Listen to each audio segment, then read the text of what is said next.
Obtaining 10x rewards. Reincarnated into a novel as a side character. By Winterdragon_1. Chapter 231. If I leave them be for some time, they will most probably think that the human intruder has left the city and won't stay here long. In that time, I can prepare as well. Oliver thought to himself as he watched Sarah, deep in thought, her eyes closed as if contemplating something. A few minutes later, she too left the abandoned temple. Oliver's muscles tensed, but he maintained his calm, waiting until her footsteps faded completely. Only then did he discreetly move to the back of the temple rather than following her. For all he knew, there might be more demons lurking around the vicinity. He also had to think about the problem of his unique scent. He had to somehow mask it. He had been careless and didn't consider, in his excitement, that there could be demons adept at such detection. Even if he had anticipated it, he wouldn't have expected to encounter such skilled demons so early after arriving in their lands. I was too excited when I first arrived here, thought I could outsmart every demon in my path, he silently chastised himself as he lowered the abyss energy to a minimum. His already low reserves were even more depleted now that he had been using it to conceal himself. Wait, abyss energy. Combined with the cloak of darkness, it would work decently now that he was some distance from the demons. A small black bottle suddenly appeared in his hand, its surface smooth and matte as his storage bracelet glinted in the faint light seeping into the temple. Pop.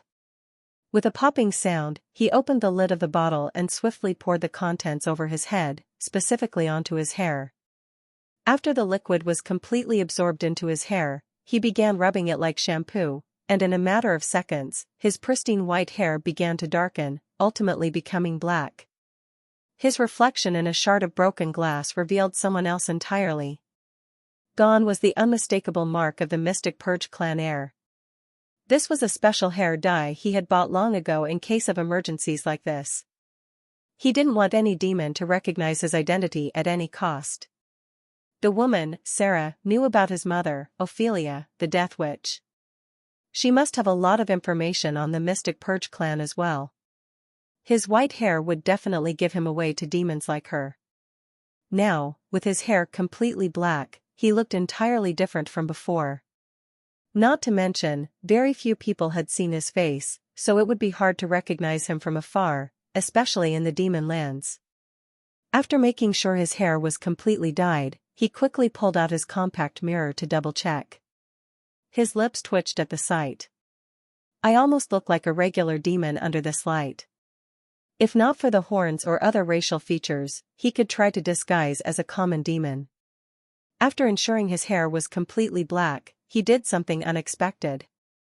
His hand blurred as the carcass of the dead chimera appeared before him. His eyes turned cold, and with a swift motion, Oliver plunged his hand directly into the chimera's chest. Crunch! The sound of flesh being torn filled the air as he withdrew his hand, holding a glowing blue bead. So, it did have a core after all, he muttered under his breath, his lips curling slightly. How could it not have a core? I knew it would definitely have one. Oliver's lips curled as he gazed at the glowing bead, which was essentially the heart of the chimera, formed after sacrificing multiple lives.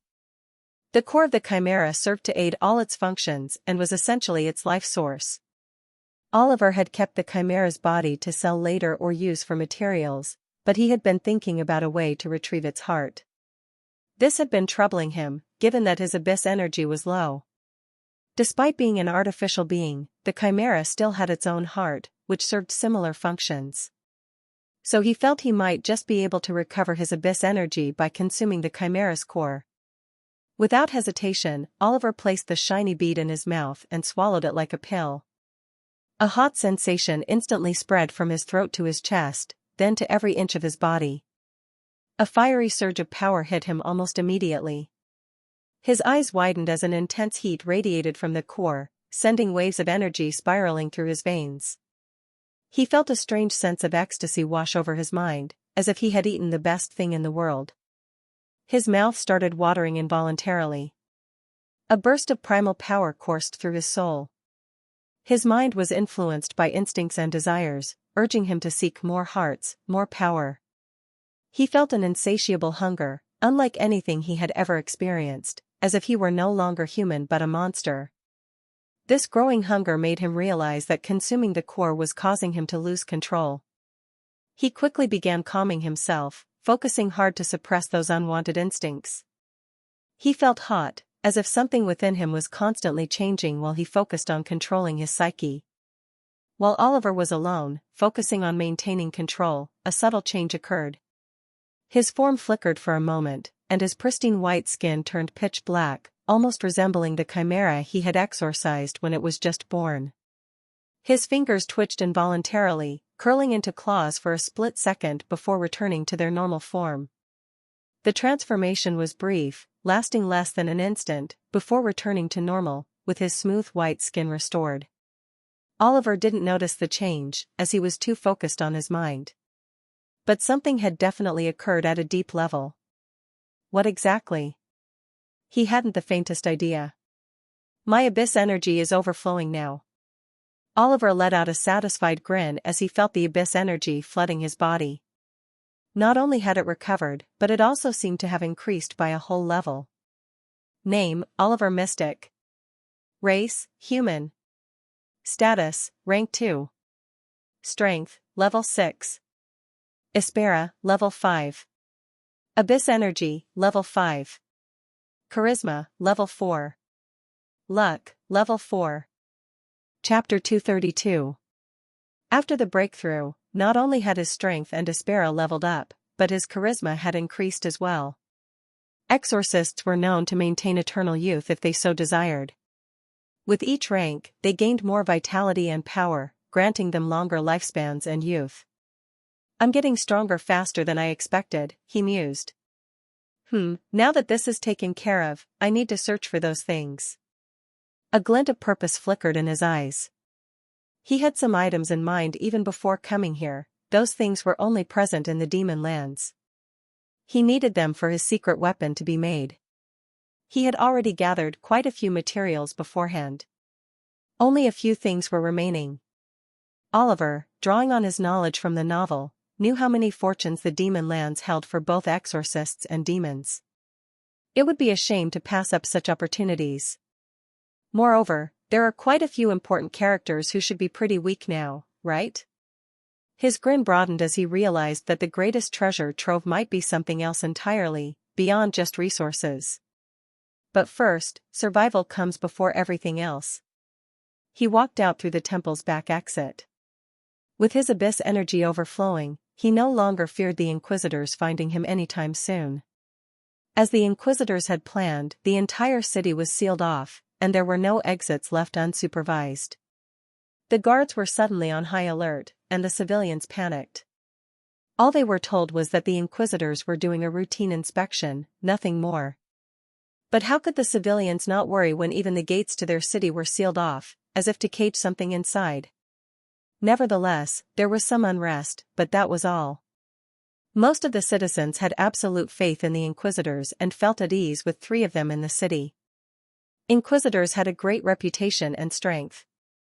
It was not shocking that citizens were relieved, even though the entire city was suddenly closed with no prior notice or announcement. Still, I have to stay cautious, Oliver thought to himself. Faith in their power only means more scrutiny. I can't afford to slip up now. Underscore underscore underscore underscore underscore underscore underscore underscore underscore underscore underscore underscore underscore underscore. Have you found anything yet, Basov? The red-haired demon from earlier asked his colleague. The demon was tall with delicate humanoid features, but instead of ears, he had 2 long fins. His features were a mix of masculine and feminine, giving him a bizarre appearance for a male demon. He resembled a beautiful man, if it had to be described. Not yet, Droll, he smiled in a gentle yet ominous manner. TSK. Where has the pest gone off to? If I get my hands on him, I swear I will tear him apart limb by limb. The red-haired Droll was fuming, his sandy eyes churning continuously. Vasoth remained silent and maintained his polite smile, his eyes narrowed. He stared at the cloudy sky, his red eyes slightly revealed as he thought to himself. Impressive. He thought, his eyes glowing slightly under the yellow-tinged clouds. one highly skilled. I can't feel a trace of him, almost as if he never existed in the first place. How impressive. Vasoth's deep red eyes glowed under the yellow light from the sulfuric clouds as he found himself amused. Just who are you, human? This was the first time a human had ever escaped his senses. His family was known for their terrifying tracking abilities. Despite being weaker, his senses rivaled those of the captains, even slightly enhanced. He was extremely curious about the person who could deceive his senses. He really wanted to meet this human. He was sure the human was still in the city. Damn it. Droll kept grumbling in anger as he looked around and saw something in the distance. He walked forward, and soon enough, Vasoth saw what Droll was approaching. There were two humans dressed in tattered rags, dirt sticking to their faces, their swollen features making them almost unrecognizable as human. What stood out among the two were the thick metallic collars around their necks. Their hands were shackled together with chains, allowing little to no freedom. Disgusting slaves. Droll strode forward and kicked one of the slaves in the chest. The impact from the demon's kick was ridiculous, and the human man coughed out his insides before bursting into a bloody mess all over the road. Thump. The other human slave fell backward, his eyes filled with fear as he trembled, shivering under Droll's dangerous gaze. There was endless disgust in those sandy yellow eyes, as if they were looking at something worse than a worm. Filth like you shouldn't even breathe near me. How dare you get in my sight, you despicable wretch? Droll raised his arm to kill the other human slave, but a hand stopped him. He turned to see Vasoth holding his arm with a smile. What is it, Vasoth? Let go of my hand, or I won't care about your identity either. Droll glared at him with a murderous gaze. He couldn't stand being looked down upon, and not to mention, he did whatever he wanted. No one had the authority to stop him except the captain. Droll, why bother with these slaves? Look, their owner seems scared silly. Vasoth pointed at a fat demon with a patchy face and a fearful gaze, too terrified to step forward. You'll only be destroying their property. Didn't the captain ask us to improve the image of the Inquisitors? He added in a calm tone. Upon hearing the word captain, Droll snorted, shook off Vasoth's grip, and walked away without looking at the slave again. Vasoth simply smirked and turned to face the owner. They belong to you, right? Yes, respected sir. I am just a mere slave merchant. These two slaves were recently shipped here to serve as breeding livestock. The merchant hurried forward, his hands nervously clasped, his face dripping with sweat. He didn't dare speak too much or disrespect the Inquisitor, fearing he might be charged with suspicion and tortured to death. Everyone knew how fearsome the Inquisitors were. Vasoth's face was dangerously still as he stared at the remaining human slave. A cruel idea flashed through his mind. He looked at the slave merchant. You know about other human slaves in the city? Chapter 233. You know about other human slaves in the city? Pardon? Ah, yes, I am familiar with most of the slave merchants in the city, the merchant hurriedly answered. He was confused as to why the Inquisitor was interested in that topic. The smile on Vasoth's face broadened slightly. Good, he said. How much time would it take for you to gather all the human slaves in the city in one place? It would normally be impossible to gather all slaves from other merchants so quickly, but if we use the Inquisitor's authority, then it shouldn't take more than a few days, the merchant thought and shared his estimation. Do it, Vasoth ordered. Yes, sir, but may I ask why respected Inquisitor is interested in livestock? The merchant couldn't help but ask despite his fear of the Inquisitors.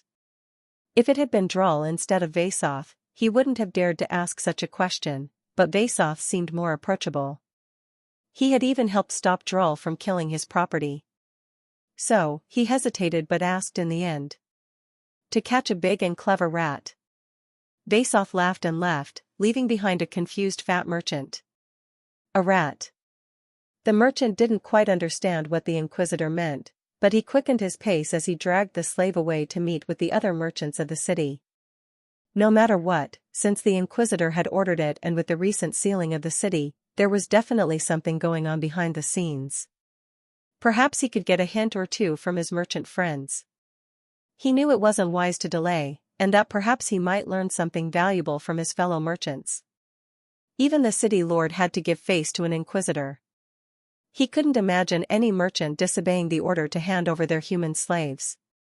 Underscore underscore underscore underscore underscore underscore underscore underscore underscore underscore underscore underscore underscore underscore underscore underscore underscore. A few days passed in the blink of an eye as Oliver surveyed the customs and practices of the demons. The demons of this city lived in a strict hierarchy where the weak had to obey the commands of the strong.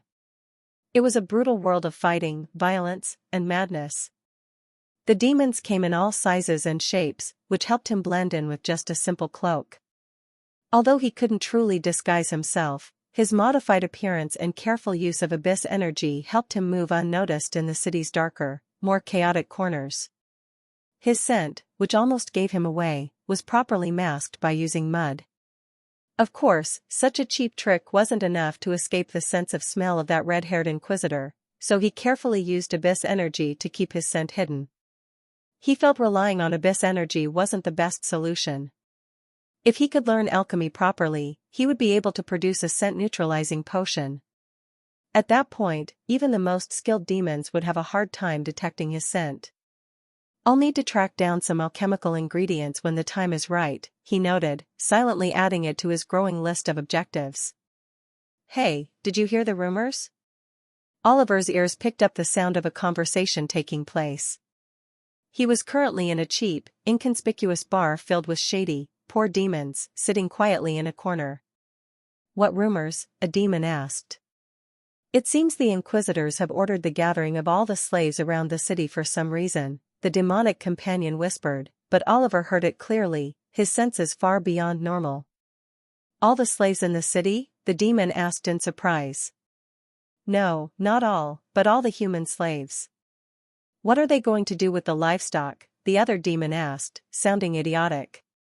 Could it be that they have a really big appetite and want to feast on all the slaves at once? Huh. As if they would want to eat something as lowly as slaves. They're used to delicacies. Haha. I heard that the skin of exorcists is especially delicate. I wonder how they taste. Keep dreaming. Be grateful if you even get the normal stuff. Humph, what's wrong with being a little greedy? It's not about greed. Those exorcists would kill demons like you and me in the blink of an eye. The other demon scoffed. You think? Let me face one, and we'll see if I don't tear them apart with my claws. The demon boasted, showing off his black, dusty claws. I heard their bones are especially delectable. Heh. If only. They say eating an exorcist can give us extensive vitality and even great powers. The two demons laughed and ate, unaware of the cold gaze lingering on their backs. Oliver's eyes coldly stared at the two demons.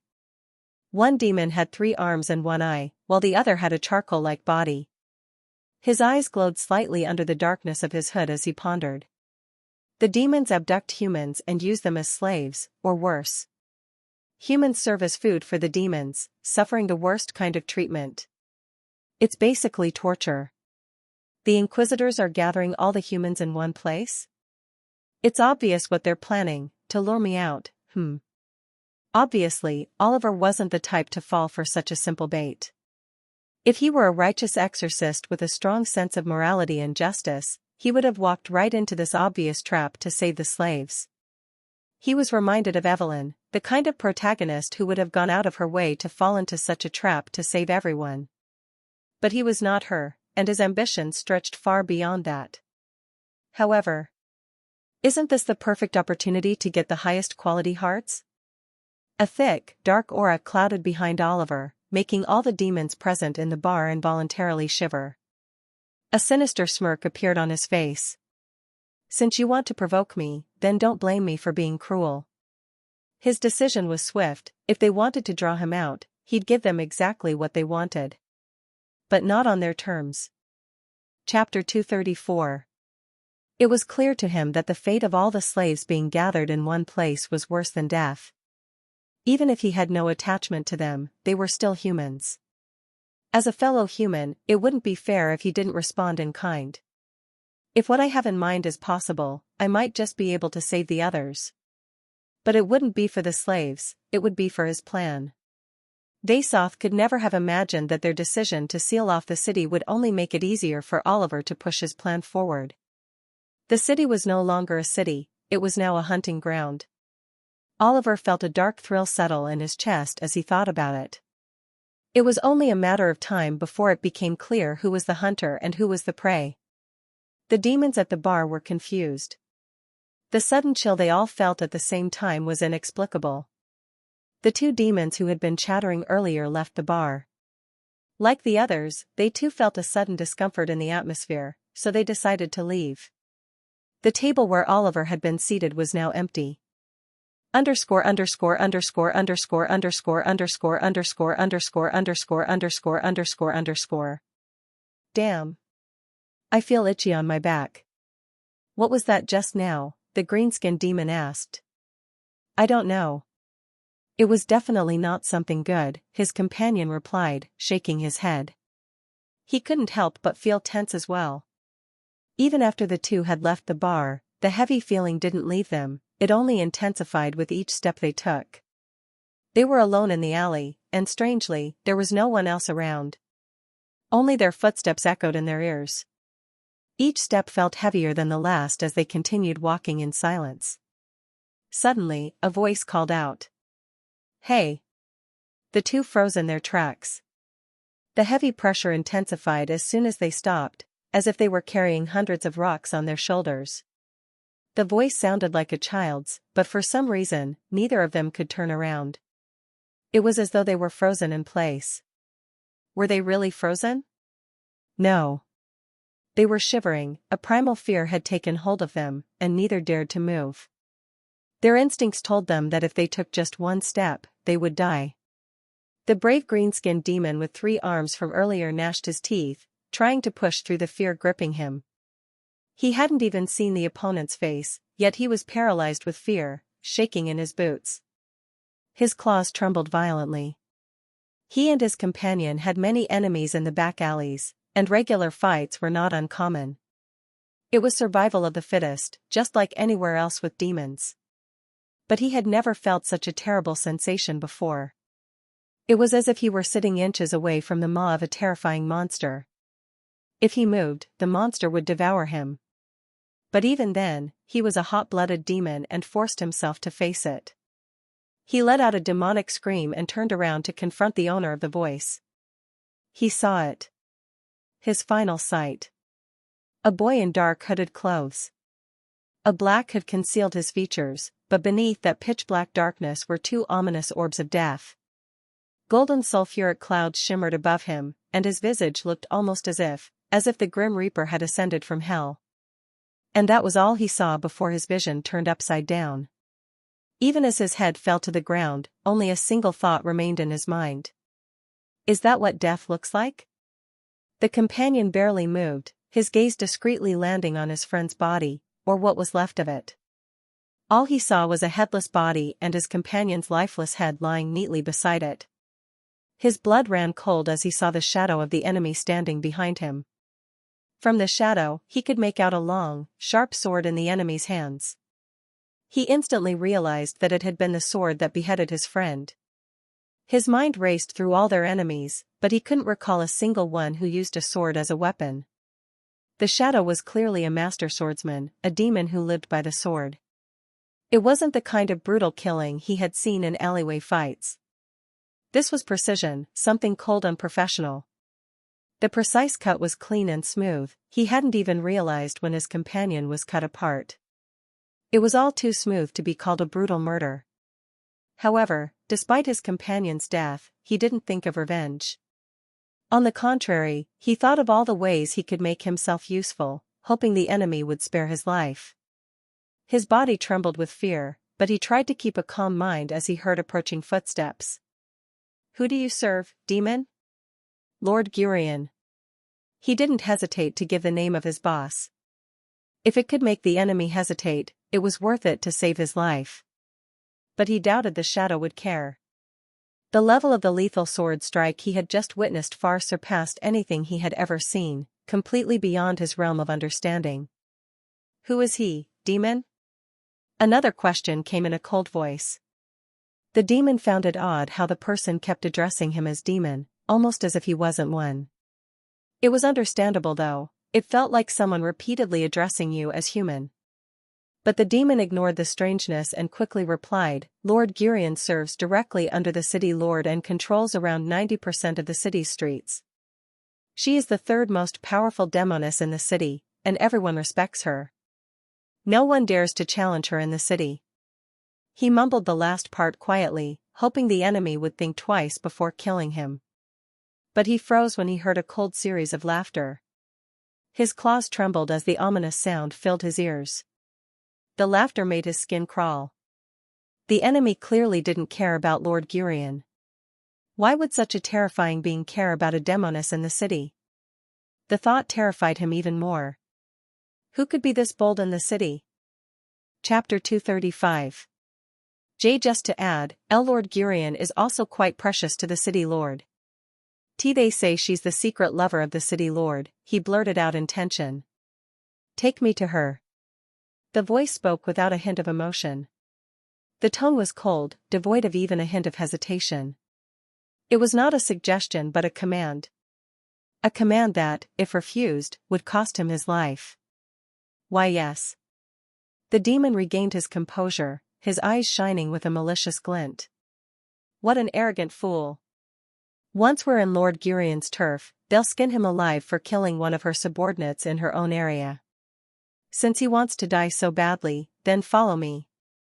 The demon let out a tense smirk, feeling that this arrogant demon behind him was overestimating himself, making things much easier.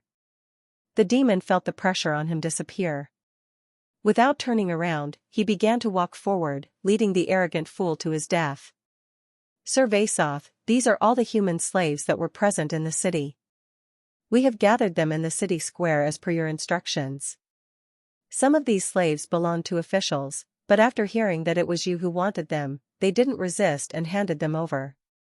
The merchant demon addressed Vasoth, who stood with a calm expression, his hands behind his back as he surveyed the abundance of human slaves before him. They were all collared, wearing dull and fearful expressions, unaware of the fate that awaited them. Vasoth's lips curled into a sinister smile, his brows arching into crescent moons, a calculated glint appearing in his eyes. Beside him, the merchant looked at Vasoth with a respectful expression. Vasoth, what are you doing with so much filth? A loud voice came from behind him, and he turned with the same expression to see Droll's sullen face. Droll looked irritated as he strode toward Vasoth with large steps, scrutinizing the slaves with his piercing sand-colored eyes. Droll. Vasoth smiled. I thought of something fun, a little game to bring out the rat who infiltrated the city. Droll paused, glancing at Vasoth's expression before speaking. You sure are one sick bastard. Then he burst into laughter, his laughter echoing amid the silent masses. Vasoth's gaze flickered, a hidden layer of emotion flickering in his otherwise calm expression, as he looked at the laughing demon. Droll stopped laughing abruptly, looking at the shivering slaves in disgust. I do hope what you're planning works. I'm not one to think much, but if you manage to lure out the rat you speak of, you can leave him to me, Droll said with a menacing grin. Vasoth pondered for a moment and said, sure. Sooner or later, he'll definitely be here. At that time, you can deal with him, as long as you don't kill him. Why shouldn't I kill him? Droll frowned. Because there's something I need to know from him. Vasoth said in a deep voice. Whatever. I'll kill him after that. Droll waved his hand and laughed as he walked off. But he suddenly stopped and turned back. Hey. Did you inform the captain about this little stunt you're pulling here? I remember her saying something about improving our image. No, she doesn't need to know about such trivial matters. We'll present her with the results later. I'm sure she won't say anything then. And honestly, I'm only improving our image here. Huh? Improving? How so? Droll raised a brow. Fear. The best way to keep them disciplined is through fear. They'll think twice before going against the rules set by their superiors. They'll know what happens when you try to rebel against the Inquisitors. A public display isn't so bad for this, right? Vasoth smirked, looking at Droll with sly eyes. Ha ha ha ha. What a cunning bastard. I don't really care. Whatever happens, you're the one responsible for the aftermath. I hope you get what you're planning for, or else the captain won't be merciful. Droll said with a feral grin and a dangerous expression before jumping off and disappearing. Vasoth's expression remained stoic and eerily calm. It was hard to tell if he was angry or not by looking at his face. Now then. He turned around. Merchant, hang them up and proceed with what I told you before. Bastard. Reveal your face. A demoness spoke with a tone of anguish and an expression of hatred. Her current state was pitiful. She was kneeling on the ground, clutching her sliced-off right arm with her left hand, her nails nearly digging into her own skin.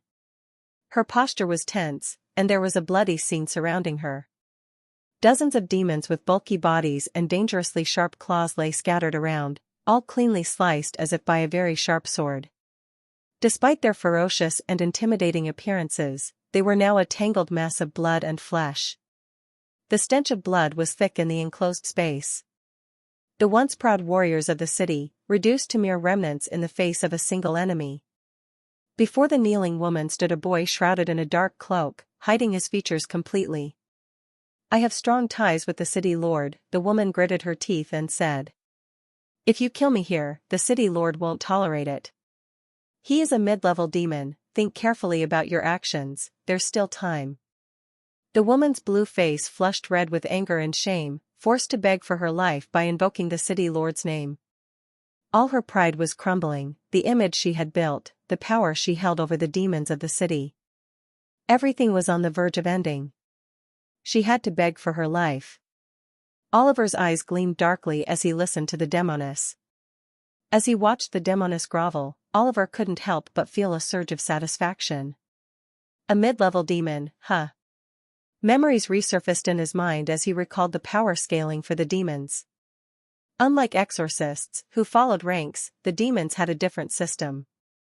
There were 7 stages in a demon's entire life cycle. It was a sort of evolutionary process, where they evolved from a lower stage to a higher one after meeting certain conditions. What were those stages? Chapter 236. If I recall correctly, there were 7 stages. Minor demon, these were the weakest demons, often useless or naturally occurring in areas with low dark aspera. They possess minimal power and are easily dispatched by even partially skilled exorcists. These were the demons used in the clan's demon hunt event. Low-level demon, low-level demons are slightly stronger than minor demons and may possess more specialized abilities.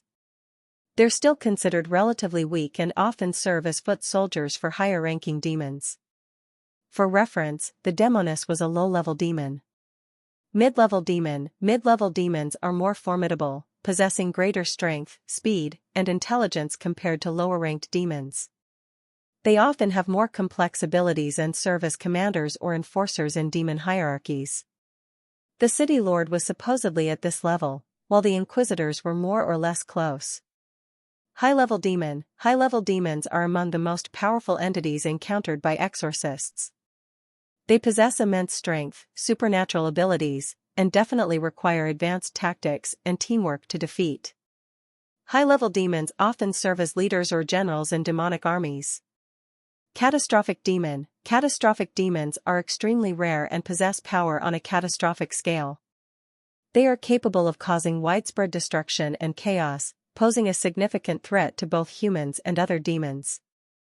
These demons are typically ancient beings or entities of immense malevolence and power, requiring the combined efforts of multiple powerful exorcists to confront and defeat. Or a special rank 5 exorcist. 2 more classes of demons were yet to be revealed until the very late stages of the novel, known as the apocalyptic and primordial demons. The rulers of the entire demon lands, these beings started it all from the beginning. Underscore underscore underscore underscore underscore underscore underscore underscore. Seeing that the cloaked figure fell silent and didn't reply, the demoness couldn't help but grin tensely and say, I can make you an offer. It's not too late. If you let me leave, this matter will be considered settled, and no one will bother you in the entire city. I can guarantee that for you. Leave? Oliver finally spoke after a long silence, making the demoness pause. She realized that the voice was unmistakably childish and could not have belonged to an adult demon. Did this mean the figure was really a child and not a grown demon with a small body? However, she quickly brushed it off and said, why yes, if you let me leave, I can give you wealth, slaves, and resources. I will even ask the city lord to grant you an official POS. Why? What? The demoness was stunned. She hastily said, did you not hear me? The city lord is a mid-level demon, a commander with countless soldiers serving under him. With your powers, he would definitely not treat you any worse than his closest subordinates. You can gain anything you want. And I asked why. Oliver tilted his head. Why would I care about any of that? Why should I serve under him? What? Are you crazy? He's the lord of the city. As a demon, do you not wish to rise in rank? Do you not have ambition? A demon? Oliver chuckled darkly, his voice laced with disdain. Who said I am a demon? The demoness looked up, confused.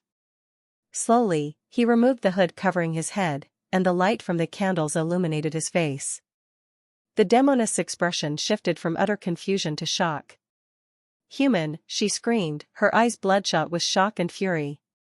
Human! What are you doing here? Why couldn't I detect your scent? She screamed, her fear now replaced by a tide of anger and fierceness, resembling a wounded beast. Oliver's eyes gleamed coldly.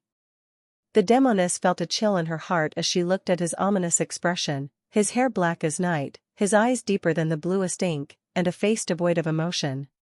No, the city lord, the inquisitors, it all makes sense now. You are going to be dead soon, you will be murdered brutally. She mumbled with a crazed look, her brows damp with sweat, her hands shaking. Oliver looked down at her as if viewing a disgusting bug. The absolute lack of empathy in his gaze sent shivers down her spine. Her instinct screamed at her to run, to hide, to get as far as possible from the boy before her. She growled, bastard, I will kill you. A streak of cold light flashed between them. Strong words from a weak person. Oliver spoke in an emotionless tone as he sheathed his sword back in its scabbard, the demoness' head sliced cleanly in two. He didn't even glance at her fallen body, stepping past her as if she were nothing but trash in his path. He paid no heed to her threats, whether it was the city lord or the inquisitors, he already had plans prepared for them all. Her territory should cover the western side of the city, which means... Oliver's eyes flashed with a cruel glint. He looked at the demons laying around him. Moving to the demoness' corpse, he performed a basic exorcism and banished her soul to the void. Next, his hand blurred and pierced her chest, extracting a blue, heart-shaped organ. Oliver closed his eyes and took a deep breath, struggling to suppress the inner disgust and nausea as he brought the blue heart close to his face. It's a lamb's heart, it's a lamb's heart, it's a lamb's heart. He chanted internally, trying to stave off the revulsion building within him. Blood dripped continuously from the freshly extracted demon heart. He gave it a shake to dislodge the excess blood. Ugh! He placed his palm over his mouth to stop himself from puking. His stomach churned, but he forced himself to remember the stakes. He thought he had mentally prepared himself, but when it came to the act itself, the reality was overwhelming. It gave him an extremely immoral and trashy feeling, as if he was about to commit a taboo. Perhaps the path of abyss was made for people who embraced taboos and became sinners to this world. Another detail worsened it, the heart's shape. If it had resembled a chimera's heart, like a small bead, he might have been able to eat it, pretending it was a pill. No, if I want to survive in this cruel place full of demons who wouldn't hesitate to slaughter humans, I must accomplish this no matter how revolting it feels. With a heavy stomach, he brought the dark blue heart closer to his lips. I can't afford weakness now, he thought, steeling himself for what he had to do. Damn it, should I cook this first or eat it raw? Chapter 237. His brows were knitted tightly, his eyes closed. The iron-like scent from the dried blood still lingered as he slowly parted his lips and took a small bite. The taste was metallic, bitter, and unsettlingly warm, making him gag, but he forced himself to chew. There was no particular taste, well, even if there was, he didn't want to feel it. He quickly stuffed the entire thing into his mouth and began chewing vigorously, running around in circles as if trying to distract himself from what was in his mouth. Gulp. Finally, he managed to swallow the entire heart of the demoness. Instantly, he felt something, a strange heat spread all over him, while his mind felt as if it was being plunged into a bucket of ice. His body was hot, his mind cold, and a prickling sensation covered him. He felt a subtle change happening at his core. His usually calm abyss energy began to stir and react violently, as though excited by something. Swish! His vision blurred, and an intoxicated feeling overcame him, like he had just drunk the strongest wine.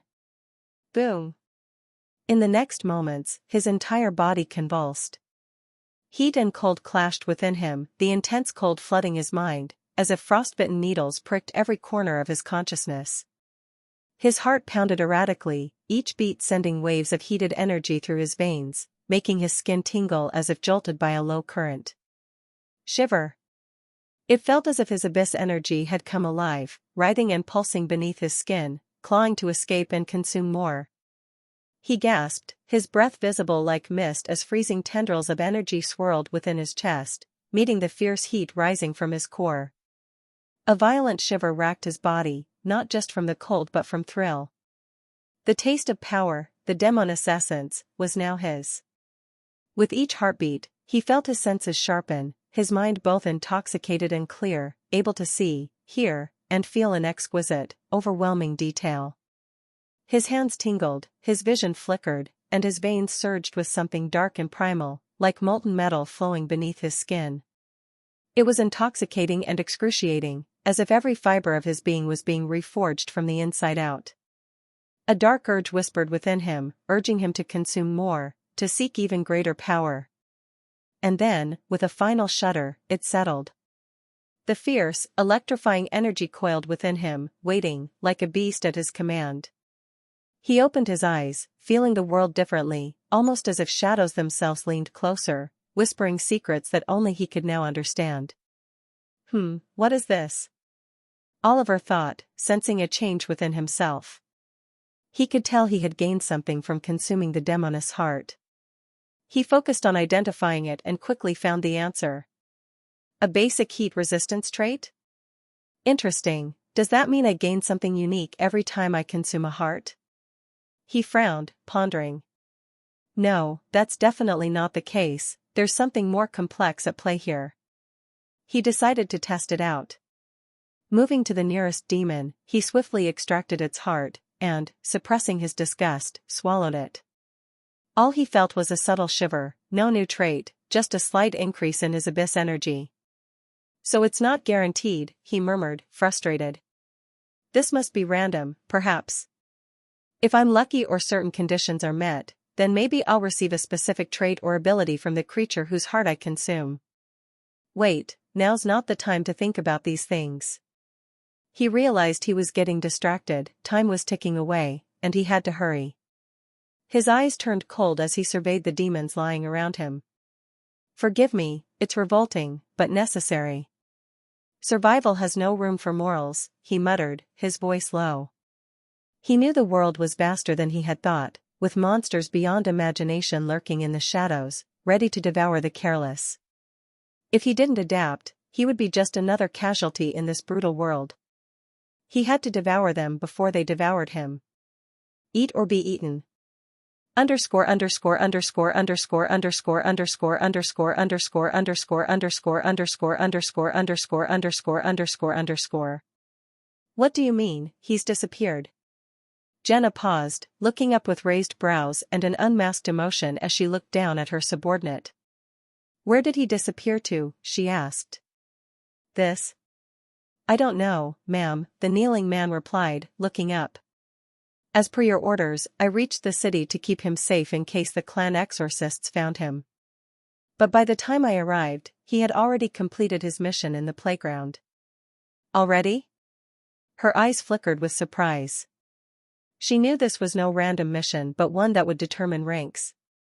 The Black Codex Federation was extremely resourceful and had experts in divination. All the missions were meticulously designed and had deep significance to the organization. These missions were crafted to analyze the potential and capability of its members. And rank change missions were especially challenging. Completing such a task so quickly bordered on the unbelievable. She had never heard of anyone completing a rank mission in a single day. It was almost absurd. Just how capable was he? What would his initial ranking turn out to be once he submitted the report? She felt an unexpected sense of anticipation. What was he hiding to have achieved this so quickly? She shuffled through the documents on her desk, retrieving a sheet of paper with the details of Oliver's mission. The specifics weren't written, only a rough description to find the root of the problem. She narrowed her eyes and made a brief call. Paula, I sent you something. Look into it and see if you can find the details. She hung up and waited a while, soon hearing the notification ring. She picked up her phone, her eyes revealing a trace of evident surprise. Paula had sent her something that made her feel surprised. Even her subordinate noticed the shift in her expression. Jenna was rarely rattled by anything. This must be something extraordinary. Chapter 238. What Jenna had just done was call a diviner from the organization and have her look into what exactly made the mission so easy for Oliver. A diviner was extremely special, blessed by the great oracle, and capable of seeing the future, delving into the past, or influencing the present with their abilities. One of their best skills was finding or detecting something. It was nearly impossible to completely conceal your traces from a diviner's power unless protected by another diviner shielding your fate. Paula was an expert diviner and one of Jenna's close friends. She could easily find what had occurred at that location or reveal the mission's purpose. Jenna refrained from asking for details of the exact events, as that would breach Oliver's privacy, and she wasn't interested in resorting to such tactics. All she wanted to know was the rank mission, and she received the details soon enough. A chimera egg? Dark alchemists were involved? Her brow furrowed as she read the report. She realized this matter was far from simple, especially for a novice exorcist. Even among rank missions, this one was particularly challenging. The organization must have considered Oliver's prestigious background and the Mystic Purge clan when assigning this to him. But according to Paula's findings, the chimera egg had been hidden by a special barrier technique that concealed it from the naked eye. It should have been impossible for a rank 1 exorcist to see through it. Did he use an artifact? Or maybe, something unique to the Mystic Purge bloodline? She pondered, her mind racing with possibilities. A chimera, possibly rank 2 or rank 3, had been defeated by Oliver just like that? It was hard to believe. Her curiosity about his methods was strong, but she suppressed it. Spying on her subordinates would diminish her dignity as their leader. She pressed her forehead, a smirk forming on her lips. Oliver, that little kid. He never ceases to surprise me. A boy full of mysteries. Ha ha ha. She chuckled softly, her eyes gleaming with both admiration and intrigue. The kneeling man couldn't help but feel flustered. He had never heard her laugh like this before. She always exuded an air of strictness and authority, yet she was laughing now. What happened afterward? She paused and looked down. Pardon? The man was caught off guard by her sudden question but quickly responded. After that, he suddenly left the playground. He seemed to have found the link to the chimera and went straight after the dark alchemists. He glanced up and saw Jenna's smile widen, so he continued. It was a reckless move, I could tell. He rushed in without investigating the enemy's strength. Jenna maintained her smile, wondering if it was really reckless or a well-thought-out plan he had devised beforehand. Then, he entered the basement where the dark alchemists were. I didn't follow, in case he sensed me, but I stayed on high alert. Time passed with no signs of action, which prompted me to check if everything was fine. But when I entered the basement, all I saw was a black burning page. And, she asked. And, the heretics were lying unconscious. He had exorcised the man and placed a rough block on the female heretic to prevent her corruption. Before I could investigate further, I sensed multiple presences, all exorcists. It seems he reported the incident to the local police, so I had to retreat. Young Master Oliver was nowhere to be found. Jenna's eyes narrowed, a dangerous glint flashing through them as she processed this information. Interesting. A black burning page, you say? And he disappeared suddenly. So they had a teleportation scroll with them, huh? She spoke with a sharp expression. A teleportation scroll. Miss, then young master. The man fell silent, realizing the implications. If that's the case, then there's no telling where he might have been sent without knowing the coordinates. Quite the predicament, and I just asked Paula too. She sighed, rubbing her forehead. Miss, what if young master is in danger? He asked, unable to hide his concern. If something happened to Oliver, Jenna would suffer a huge loss directly. Jenna tapped the desk thoughtfully. I highly doubt it, given the circumstances you described. He had already exorcised both heretics. Chances are, he used the teleportation scroll voluntarily, she reasoned. He used it knowingly. What sort of madness? The man blurted out. Jenna looked at him calmly, saying nothing. His reaction was understandable. Using a teleportation scroll with unknown coordinates was akin to courting death. Even great adventurers would hesitate to take such a gamble. For all they might know, they could land in a lava pool or somewhere worse. But she couldn't deny that Oliver's willingness to take such a risk spoke volumes about his courage, and perhaps, his recklessness. It was a very risky move by Oliver. What could his reason be for taking such a chance? Jenna's expression grew serious. No matter what, I need to make sure he's still alive. Oliver was too valuable an asset for her to lose. She would spend her extensive resources if it meant ensuring his safety. Meanwhile, please espère me, great El Lord. Do it. No. Splatter. A fountain of blood erupted as one of the slaves was beheaded by the butcher demon wielding a blood-stained, serrated knife. The demon, with jagged teeth protruding from his mouth and cruel, sunken eyes, wore an apron soaked in old blood and bits of rotting flesh. His grin widened with each swing, savoring the thickening terror in the air. We are going to die. A man, his neck choked by a thick, rusted collar, whimpered as he watched the headless corpse collapse, his eyes dull with horror. Dressed in filthy rags, he clutched at his collar as if it could protect him from his inevitable fate. His tear-streaked face and trembling body mirrored the hopelessness that gripped the crowd. Though they had long endured the demon's cruelty, the reality of their impending deaths shattered whatever shards of courage or pride they had clung to. Death was now within reach, a blood-soaked executioner dragging them, one by one, toward that final, agonizing moment. Chapter 239. Some slaves wailed, crawling forward and clasping their hands, pleading to the Inquisitor. Mercy, please. I've done nothing wrong, they cried, only to be met with a dismissive wave or the taunting smile of the Inquisitor, who leaned back as if lounging in his own court. Vaesotha's eyes glistened with twisted delight, sweeping over the desperate faces below. He looked almost serene, his calm demeanor a terrifying contrast to the chaos around him. Now and then, he would beckon to the butcher demon with a lazy flick of his finger, signaling him to bring forth the next sacrifice. The demons in the crowd watched, licking their lips, delighting in the spectacle. Some were shouting mock encouragements at the slaves, while others laughed cruelly as they watched humans who had once stood tall now grovel and debase themselves. It was a theater of humiliation and despair, crafted solely for their amusement. One woman with a bruised face clawed at the ground, screaming for her owner in the crowd, "Master! Have mercy! Haven't I served well? Don't let me die like this." Her voice cracked, dissolving into sobs, as her plea fell on indifferent ears.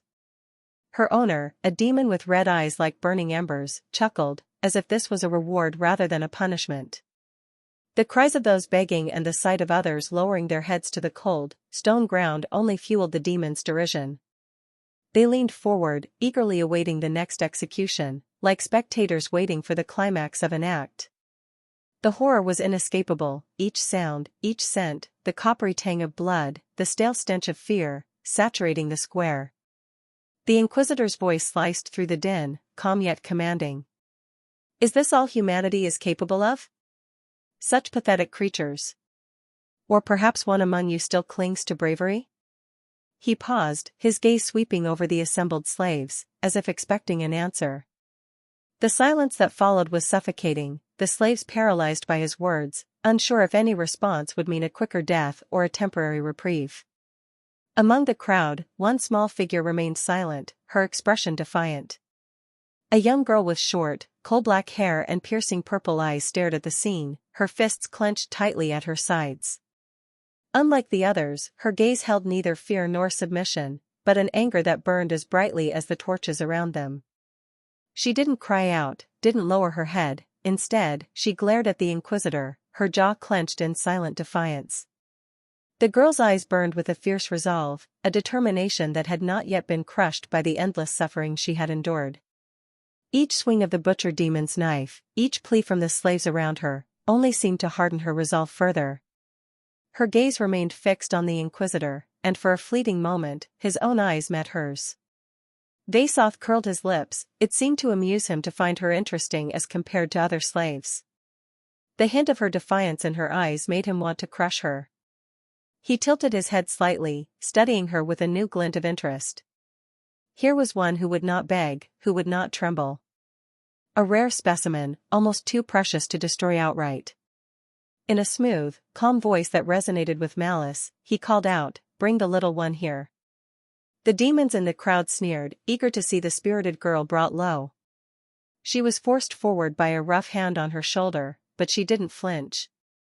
Her purple eyes remained unwavering, locked on the Vasoth, and she spat on the ground in a final act of rebellion. "Well, aren't you a bold little thing?" Vasoth purred in a strange voice, his tone deceptively soft. "Tell me, child, do you think you're different from them?" She said nothing, her mouth pressed into a stubborn line. The other slaves around her fell silent, their sobs and cries fading as they watched her, a glimmer of shock, and perhaps hope, entering their hollow eyes. The Inquisitor's smile grew wider as he leaned in, his eyes gleaming with mock curiosity. "Are you angry?" he asked, tilting his head as he studied her defiant expression. He waited, savoring the tension as the girl's purple eyes burned with barely contained fury. "How amusing," he continued, feigning a look of pity. "You must think yourself quite brave, don't you? But all I see is a little insect, writhing at the sight of a boot ready to crush it. Do you really think your anger matters here, little one?" His voice took on a mocking lilt, each word crafted to twist deeper into her pride. "Look around you," he sneered, gesturing to the crowd of broken, trembling slaves. "You're no different than them. Just another pitiful human, helpless and afraid. Do you truly believe your defiance means anything at all?" Vasoth wanted to feast on this girl's despair as she suffers. Demons like him found such despair to be quite the delicacy. The girl's fists clenched even tighter, her eyes blazing, but she remained silent, her jaw set in unyielding defiance. The Inquisitor's smile grew colder, his voice lowering to a cruel whisper. "But you are so weak, so powerless. You cannot do anything." He allowed the words to hang in the air, each one slicing into her like a blade. "Since you seem to hate this so much, let's have you watch every execution. Wouldn't that be fitting?" He turned to a demon merchant standing nearby, his tone icy and commanding. "Make sure she watches every single one of them."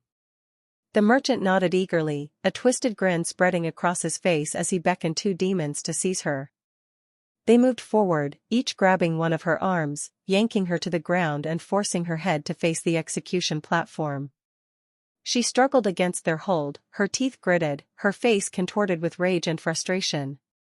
Ugh, she groaned, her voice strained as the demon's claws dug into her arms, keeping her firmly in place, a trace of blood leaking from the sharp claws digging into her soft skin, yet she didn't shed a tear and endured the pain. She couldn't look away, her head was locked toward the blood-stained platform, her line of sight fixed on the butcher demon's grisly work, no matter how hard she tried to avert her gaze. Her heart pounded with helpless fury, and the Inquisitor's chilling laugh echoed in her ears as he leaned back, watching her futile struggle with unfeigned delight. Chapter 240. The next slave was dragged forward, and as the butcher demon's knife glinted in the torchlight, the Inquisitor leaned forward slightly, just enough to ensure the girl could see his eyes. "Pay attention, little one," he whispered, his voice as smooth and chilling as ice, "because this is only the beginning." He smiled slowly, his gaze piercing through the crowd, feeding on the fear that had locked their tongues. "Then bring me the next one," he said softly, but his voice echoed across the square, slicing through their hearts. The butcher demon dragged a sobbing boy forward, a child barely in his teens, whose wide, terror-stricken eyes darted around, pleading for someone, anyone, to intervene. The laughter of the demons reached a fever pitch as they took in the child's small, shaking frame. Some even mocked him openly. "Oh, poor thing, will he even scream loud enough?" one jeered, while another demon called, "Better practice begging, little one. Maybe they'll let you go." The child's screams as he was pushed to his knees were muffled by the din of laughter. His small hands shook as he lifted them in a futile attempt to shield himself from the butcher demon's blade. His cries mingled with the steady chant of the demons as they cheered for more blood, their voices blending into a horrifying symphony of cruelty. "Dispose of him," Vasoth said lazily to the butcher demon. The crowd of slaves recoiled, the small moment of hope slipping away as quickly as it had appeared. The boy was shoved to his knees, his face dull and ghastly, and he looked directly at the blade with an expression that embodied fear itself.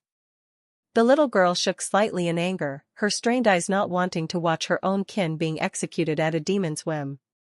Yet, she felt restrained and could only watch amidst the mocking laughter filling her ears. She gritted her teeth as she watched the butcher prepare the sharp, long tool while restraining the boy on the execution device.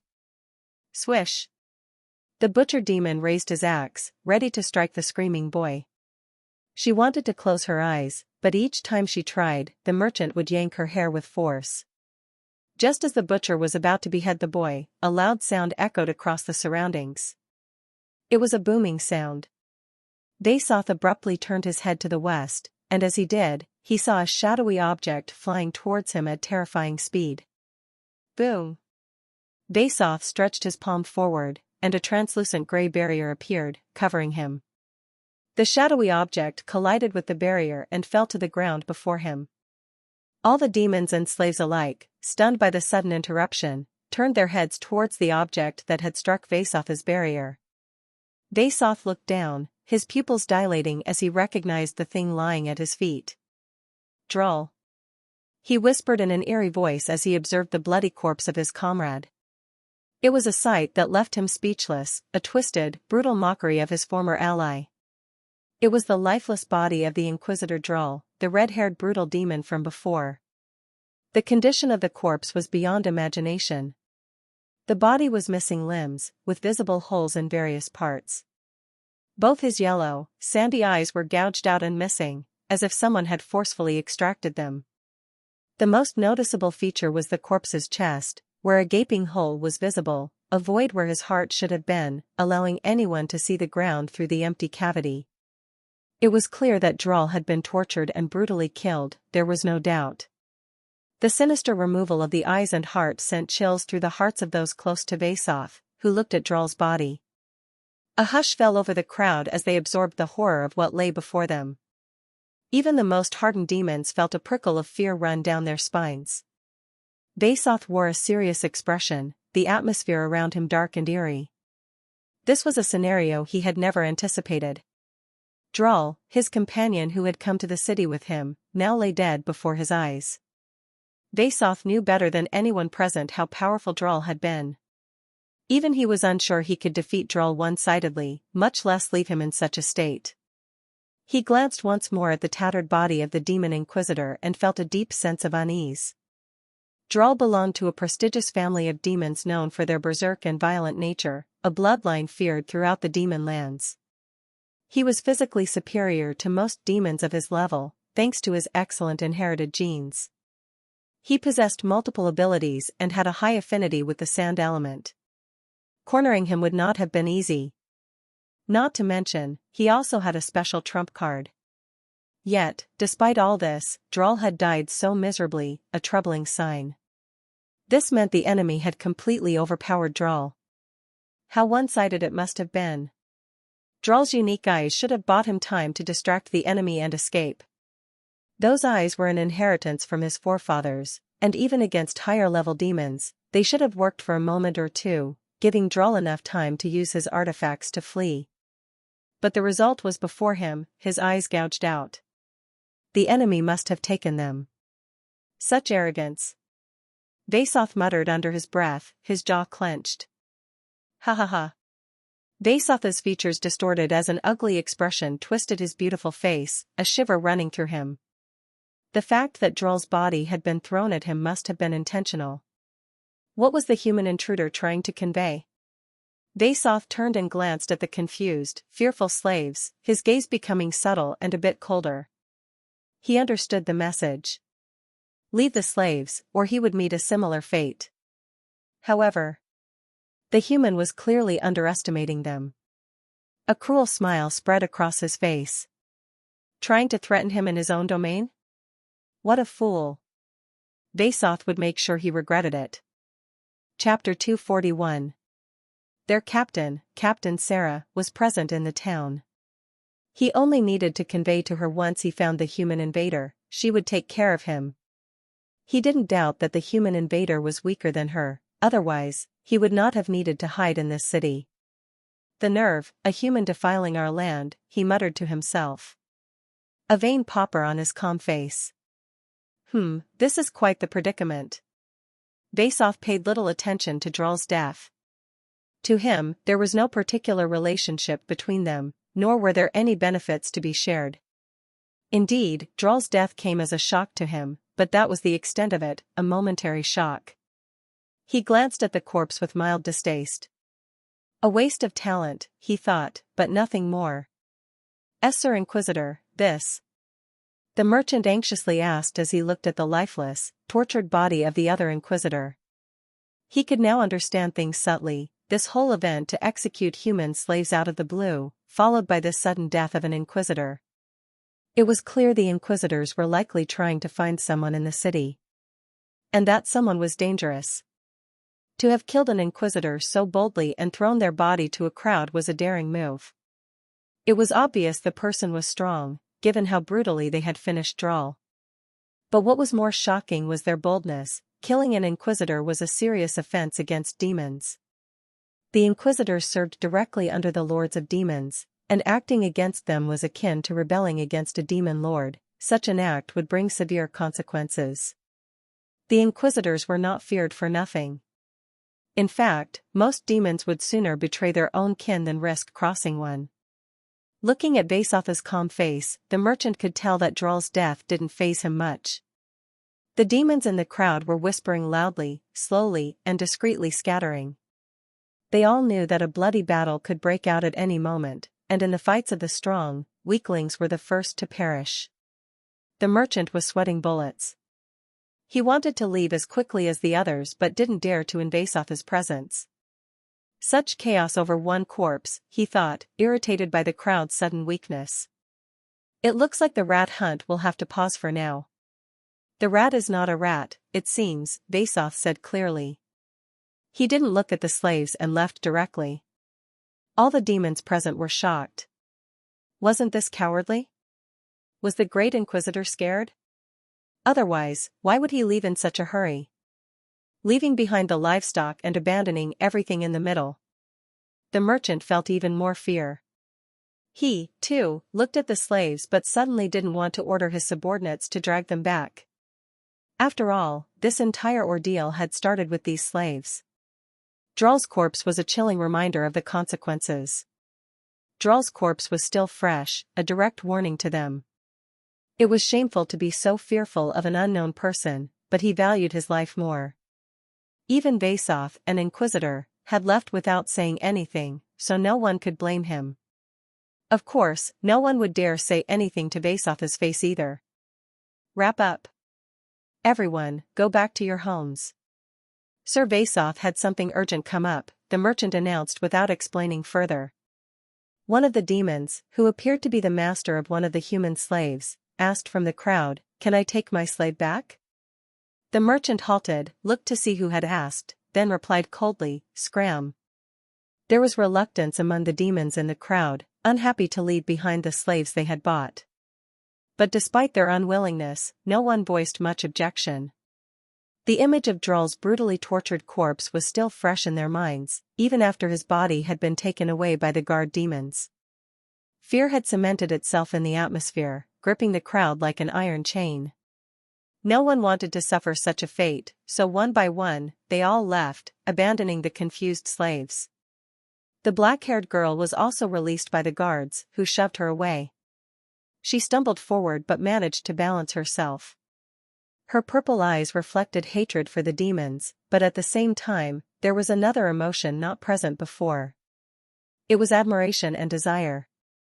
She had witnessed everything, from the moment the Inquisitor's body was sent flying at Vasov to the point where Vasov was forced to leave. This feeling of victory, even though it did not belong to her, made her chest swell with heat. She felt tears in her eyes as she watched the demons who had always tortured them leave in fear. Despite the mysterious person not showing his face for even a moment, all the demons present were afraid of him. His presence lingered in the air like an invisible shield over the slaves. Even the mighty inquisitors, who were thought to be undefeatable, had been brought down by this person. Such strength made her desire the freedom she dreamed of daily even more. There were people strong enough to kill these inquisitors. She wanted to be like that, too. She wanted similar strength to protect herself and her kin, to protect herself, and to eradicate all demons from this world. She looked around, hoping to catch sight of the mysterious person, but to no avail, all she saw were empty rooftops. She clenched her fists and looked back at the other slaves, all of whom were in a state of confusion and anxiety, uncertain of what would happen to them now. They didn't know where to go, as all the demons, their owners, had abandoned them alone in the city square. What do we do now? I don't know. We're all alone in this place. See, could it be some sort of trick? To leave us alone and then suddenly kill us. I want to go back. My master left me alone. Where do I go? These slaves, whose mental states were fragile after enduring prolonged torture, were having panic attacks. They didn't know where to go, fearing they might be killed if they tried to leave. Their wills had been broken. Most of them had lost the strength to think independently. Even though they had been tortured and treated harshly, they seemed to want to return to the way things were. The chains may have fallen from their bodies, but not from their minds. Stockholm Syndrome. They were all suffering from this condition severely. Chapter 242. Stockholm Syndrome. All of them were suffering severely from this condition. Even though the demons had abused them their entire lives, they still wanted to return to them, even now. The thought alone made her stomach twist. How could they want to go back? To willingly step into the chains that had held them down, crushed them, torn them apart piece by piece. Why? Just why? A crazed slave muttered while biting his fingernails. His fingers were gnawed down to the quick, raw and red, trembling as he chewed on them with a strange desperation. Why would someone interfere? Maybe my master would have taken me away if only everything hadn't been interrupted. Hearing this, a few other slaves had a strange glint in their eyes. Right, and my owner would never abandon me. And my mistress too, as she is often strict, but at least I could still live. Looking at the scene, the black-haired girl felt a surge of anger. A hot, pulsing wave, rising from her gut to her throat until her chest felt tight. How could they think like this? Even when their lives had been spared from the butcher, they were still blaming the mysterious person. Were they even in their right minds? Her jaw clenched tightly. She could feel her teeth grinding together, and a dull ache was building along her jaw. All of them were adults, yet she couldn't understand why they were acting this way. Shouldn't this be the time for them to plan their escape? It was a golden opportunity to leave this accursed land forever and find somewhere safer.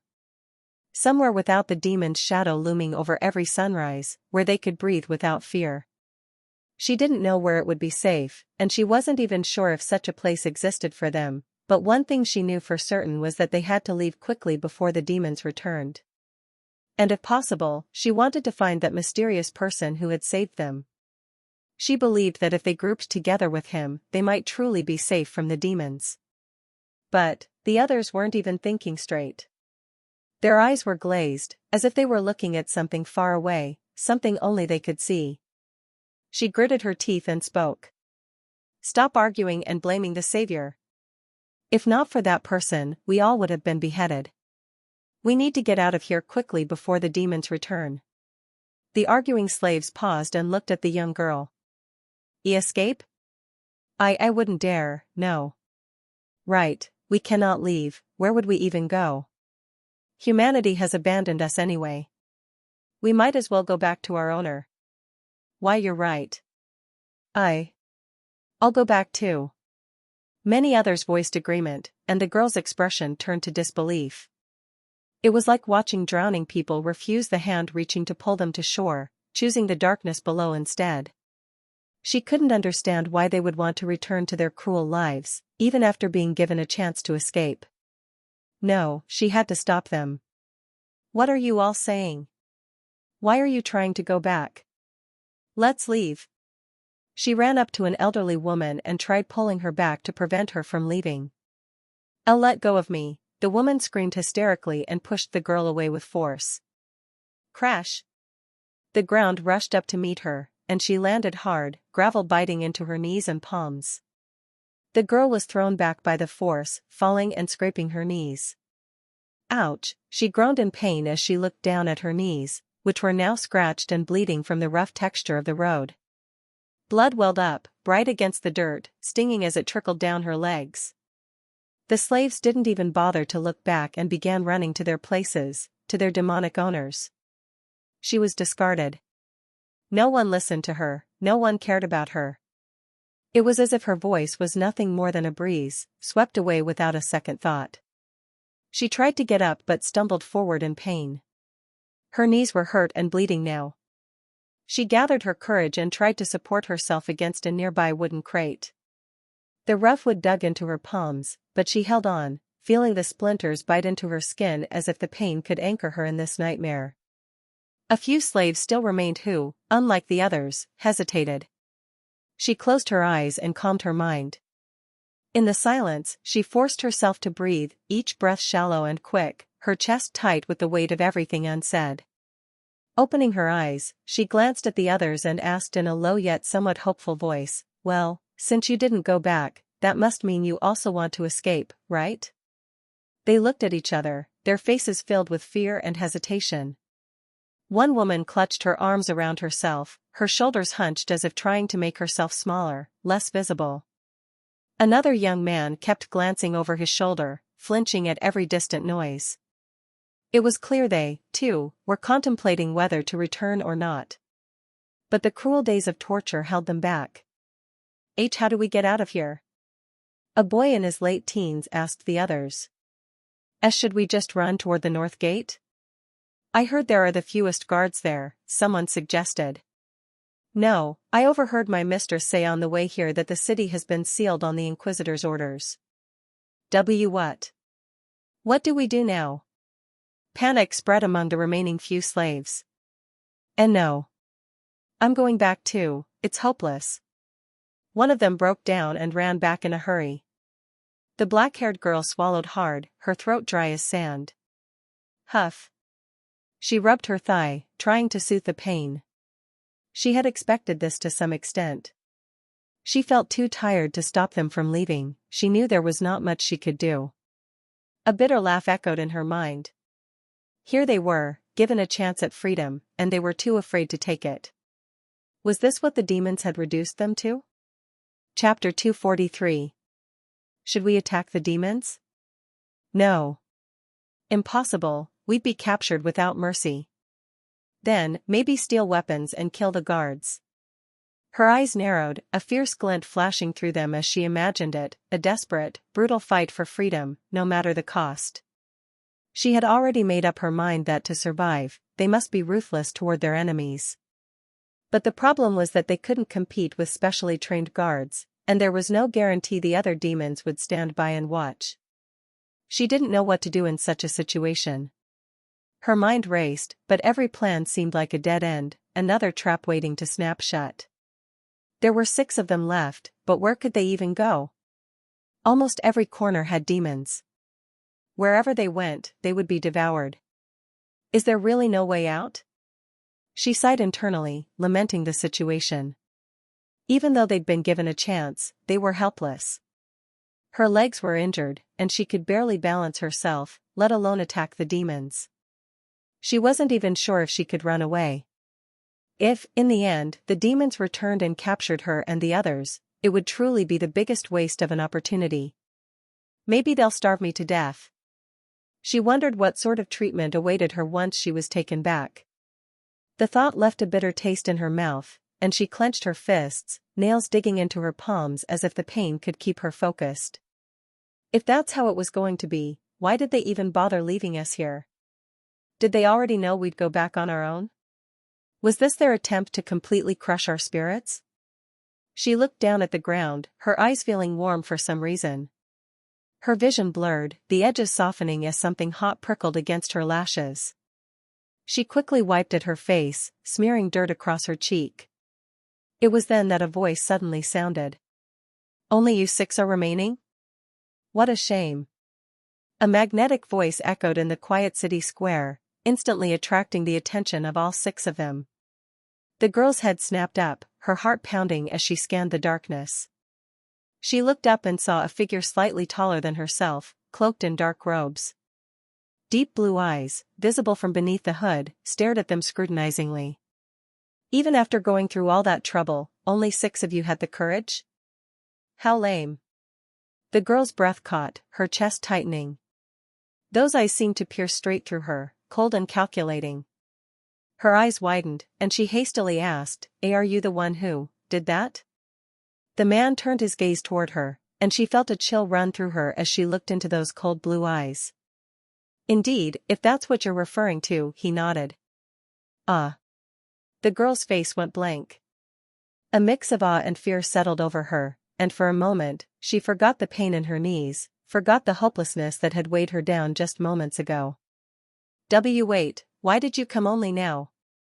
All the others have gone back to the demons." "How are we going to get them back?" one of the remaining 6 slaves exclaimed in shock. "Get them back?" the man asked in confusion. "Who said that? I'm not responsible for them. If they choose to go back, that's their decision. To me, they're useless baggage, the less, the better," he said with a dark laugh. His voice held a detached amusement, as if the lives of those who'd returned meant nothing more to him than discarded trash. What are you saying? Aren't you part of reinforcements from humanity?" "Reinforcements? Ah, there was something like that, yes. But I'm not part of it. I'm a solo traveler." He tilted his head slightly as he explained. But how could you do that? Aren't you human?" "Everyone, stop it," the girl exclaimed loudly, interrupting the others.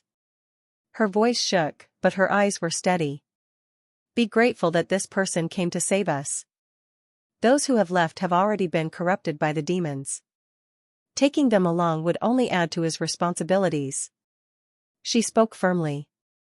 "He has no obligation to help us.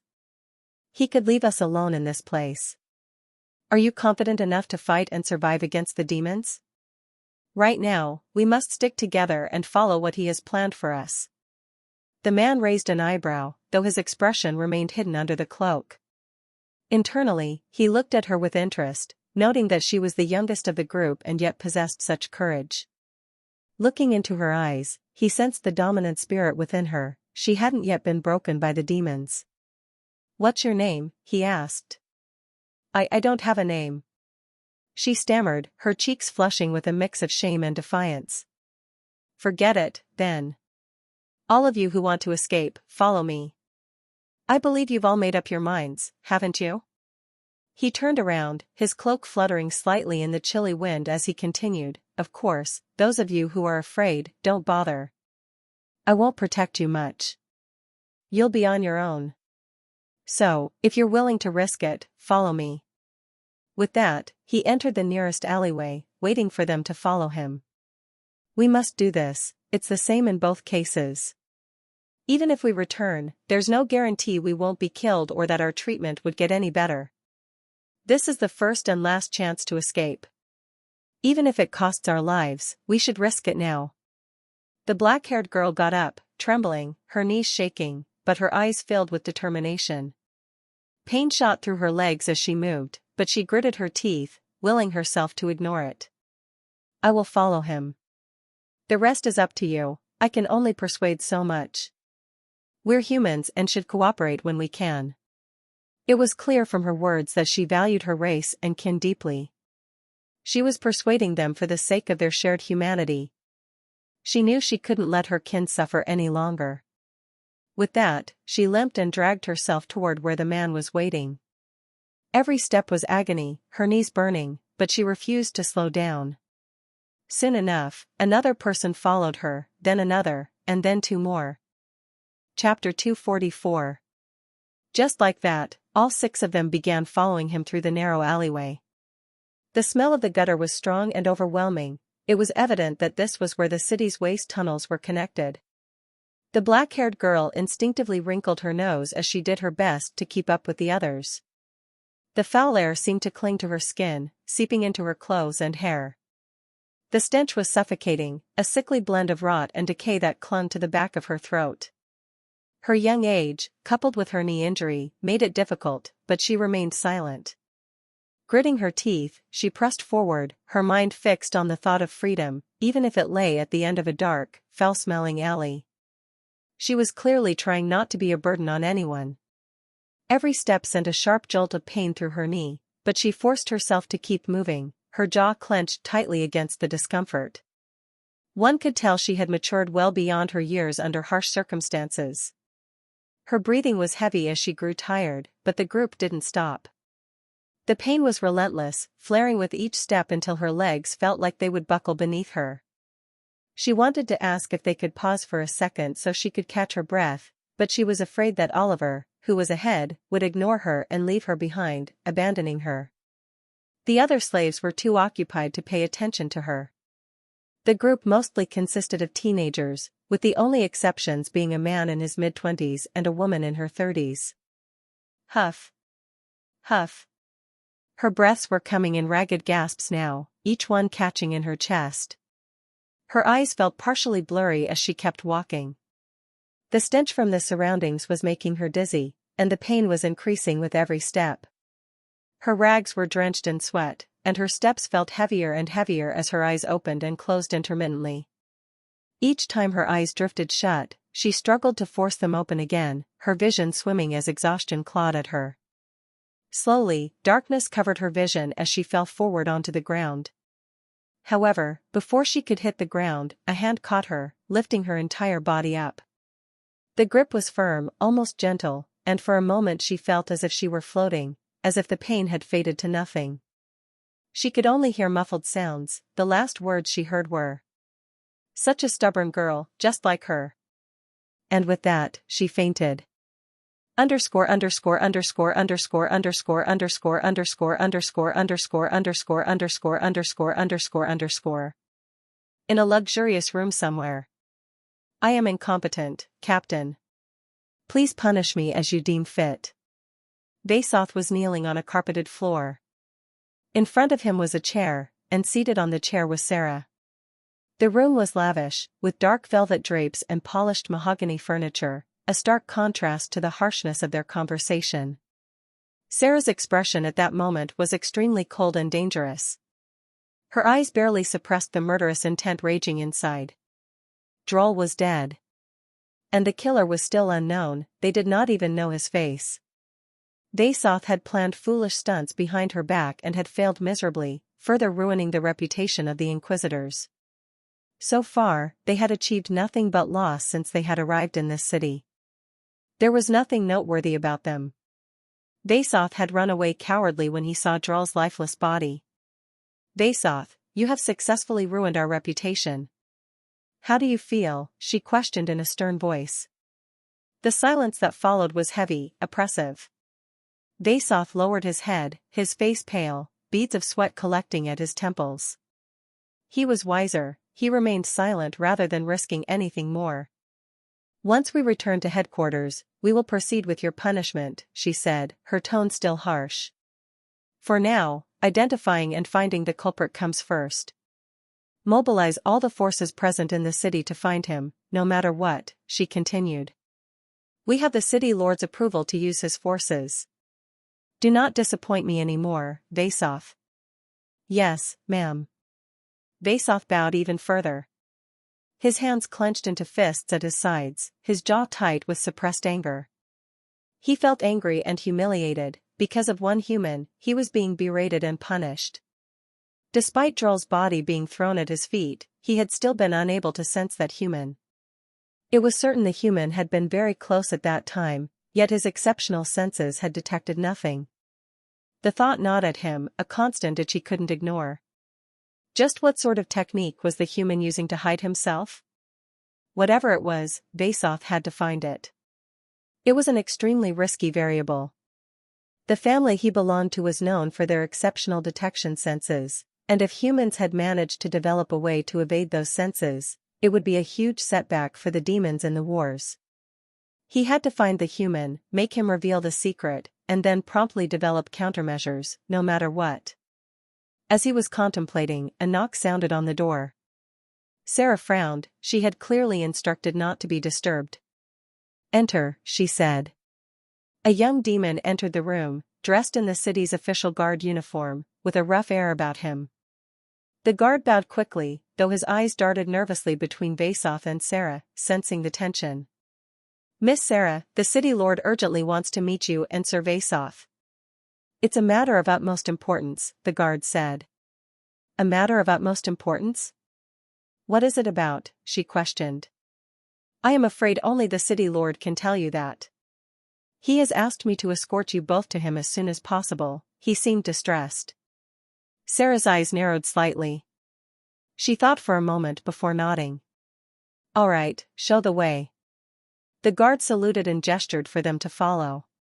Sarah and Vasoth followed after the guard and were soon led to the city lord's office. Sarah was currently staying as a guest in the city lord's castle, so it did not take long to reach her destination. The guard knocked twice on the door, and a crisp sound was heard from inside. Let them in. Chapter 245. Please. The guard bowed, opened the door, and gestured for them to enter. Sarah walked in, maintaining her graceful yet commanding posture. Her chin was lifted slightly, a cool confidence radiating from her as if she owned the very air around her. Her heels clicked sharply against the polished floor, each step precise and controlled, like a blade slicing through the air. The clicking of her white boots echoed clearly as she moved. Vasoth followed closely behind her, curious as to why the city lord had summoned them so suddenly. A faint prickle of anxiety crept up his spine, cold and insistent. His stomach twisted with a vague sense of dread. Whatever this was, it couldn't be good. Two desolate eyes stared at them as soon as they entered. Vasoth narrowed his eyes, observing the lord of this city. A fanged mouth exhaled dark mist, and four thick horns adorned his rugged head, which was etched with fiery symbols. Forked nostrils flared within his curved nose. A robust, tall body leaned against the window of the room, covered in armor from head to toe. The armor gleamed in the dim light, each plate etched with intricate demonic runes that seemed to pulse faintly, as if alive. The demonic man stepped closer to them, his legs easily carrying his diabolical form. His boots hit the ground with a heavy, rhythmic thud, each step exuding authority. He completely ignored Vasoth, his gaze fixed on Sarah's calm eyes. Miss Sarah, I presume you are already aware of what your subordinates did. Indeed. He will be punished accordingly once we return to headquarters, she replied, not losing her composure. Whether her subordinate had committed a mistake or not, the matter of punishment was up to her and the higher-ups. She needed to maintain her position in front of others. I certainly do hope for that. But... The demon turned around, his back facing the two inquisitors as he continued, the reason I have called you here is not that, but something else. Sarah's gaze sharpened, her eyes narrowing ever so slightly. What is it about, then? A burst of dark aura erupted from the city lord's body, instantly filling the room with terrifying pressure. The force pressed down on Vasoth, nearly forcing him to his knees. It felt like a mountain had dropped onto his shoulders, the weight pressing down on his chest until he could hardly breathe. It was overbearing, as if a mountain was weighing down on his shoulders. However, the next moment, the pressure ceased to affect him. He looked up to see an equally ominous and powerful energy field surrounding him. He recognized it at a glance as the captain's aura. Incredible, this is the captain's aura, such density, such power. This suffocation, it's as if I'm standing next to a draconic beast. Draconic beasts, descendants of dragons, were known for their terrifying aura. To be compared to one in terms of aura was high praise. But to think the city lord was this strong. Vasoth's gaze narrowed. His eyes flicked between Sarah and the city lord, assessing, calculating. The city lord's strength was no joke either. To withstand the captain's energy was shocking. Although he was being shielded by Sarah, the city lord was clearly formidable. City lord, are you rebelling against the demon lords? Sarah asked in a threatening tone. Ha ha. Ha ha ha ha. The city lord burst into maniacal laughter, making Sarah frown. The laughter reverberated through the room, low and menacing, each note tinged with something dark and unhinged. What's so funny? She asked sternly. Funny? What's funny? You don't know? He shouted, his eyes bloodshot with rage. Calm down and explain. Sarah remained unfazed. To her, losing composure was weakness, a flaw she had trained herself to purge long ago. Losing composure was immature, in her opinion, especially for a city lord. The western region of the city lord took a deep breath and continued, it's been wiped out. Wiped out? Sarah raised a brow, confused by the meaning behind his words. All demons in the western region have been killed. Impossible. Vasoth shouted in horror, his eyes widening, a chill spreading through his veins. This was also where he last sensed Droll going. If what the city lord said was true, then the one behind this was. Sarah was silent, not saying anything. This was indeed a shocking matter, a grave matter. All demons are dead? Is that? She hesitated, really the case? The city lord's face twisted, his expression a mix of rage and despair. Huh. The city lord rubbed his swollen temples, gently scratching his horn. It's true.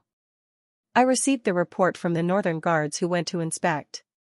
Every single demon, and by that, I mean every single demon, be it a guard, merchant, or civilian, all of them were found dead. A shudder ran through Vasoth, and he clenched his fists, trying to process the enormity of it. A pool of blood filled the western streets. It was a brutal and humiliating sight. The city lord's teeth cracked in anger. My wife, she too was killed. He finally said it. Sarah closed her eyes. A slight crease appeared between her brows, the only sign of her inner thoughts.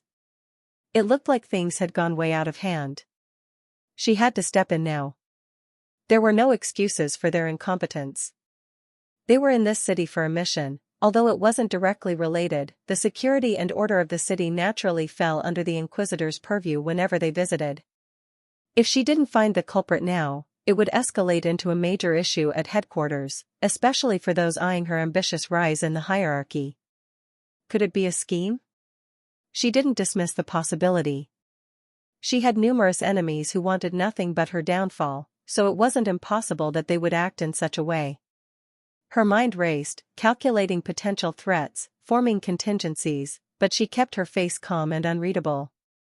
How was the entire western region of the city murdered overnight without anyone realizing it? At least one demon should have been able to escape. Aren't you partly responsible for this situation? Where were your guards? I'm sure your wife must have been a strong demon too. Vasoff chimed in, forming a hypothesis. He tried to keep his voice steady, but there was an edge of doubt. Chapter 246. He tried to keep his voice steady, but there was an edge of doubt, of disbelief. No matter what, it sounded too absurd for a single human to do it without alerting anyone.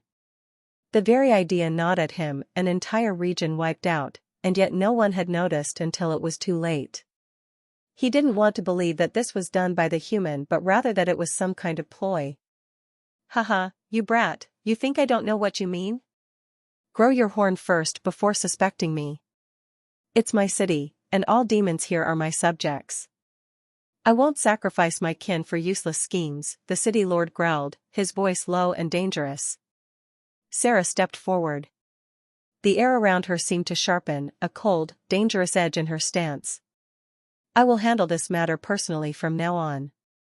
I assure you that the culprit will be presented before you shortly. Vasoff's eyes widened slightly, a flicker of surprise breaking through his usual stoic expression. Sarah's words came as a shock to Vasoff. For their captain to step up was very rare, but the situation was also serious, so he remained silent. Captain. He managed to contain his astonishment, but inside, he felt a pang of shame. A single human was not worth his captain's attention at all. How badly had they failed if their captain herself was forced to intervene? Despite being cunning and scheming, he and Drawl, along with all her other subordinates, were extremely loyal to her. Demons followed the law of strength, loyal to those stronger and in awe of those with capabilities. Vasoff was on Sarah's side and always made plans in her favor, to elevate her above others. Even back at headquarters, he had always been cautious of everyone, keeping his captain's reputation above others. But this time, so much had happened that their captain was forced to come in person to take action. He felt even more ashamed than before. The bitter taste of failure lingered in his mouth, stoking a fierce resentment for the human who had forced them into this situation. If something happened and the human caused even more danger, then the people back at headquarters would attack Sarah brutally with this excuse and try to restrict her as much as possible. He had never felt more hatred for a human than at this moment. The thought filled him with cold dread. Sarah was not only his captain but his ally in a world where loyalty was rare. He could not allow her to fall because of this. However, everything would be over soon. Sarah was not like them, after all. The city lord waved his claw in a dismissive motion. Do what you must. I want the culprit behind this whole situation, dead or alive. Let me witness the power of the infamous Black Lotus. Sarah didn't reply but turned around and left. She should have acted as soon as she was informed of the intruder in the city. She hadn't expected it to turn into such a huge matter now. Even one of her subordinates was killed. Her jaw clenched as anger simmered beneath her calm exterior. Her eyes darkened as she parted her lips, an enchanting yet threatening smirk forming on her face. A single human, it's been a while since someone so interesting has appeared. The sound of her heels clicking against the rugged road echoed, the thrill of the hunt stirred something fierce and exhilarating within her. A human I was not able to sense. She looked at the yellow, dusty sky, feeling a surge of excitement in her veins. The sky seemed to mirror her mood, casting a dim, hazy light over the city as if preparing for a storm. Vasoff, Sarah called to him, her back facing him. Yes, Captain? You said you left those human slaves at the city square? Yes, Captain. I left those livestock there only. A brief hesitation flickered in his eyes as he asked, unsure, was I supposed to take them with me? He asked the last sentence in a low tone, wondering if leaving the slaves there was a mistake. Perhaps they could have threatened the human by holding them hostage? After all, it was known that those human rebels in the demon lands usually went after the captured ones, aside from other nefarious acts. He considered them nothing more than mere livestock, and what he did was logical. People like them were not weak enough to need hostages, especially not their captain. But maybe the situation required them to settle this quickly? No, Sarah shook her head, a smile on her face. What you did was right," she whispered as a glint flashed through her cold eyes.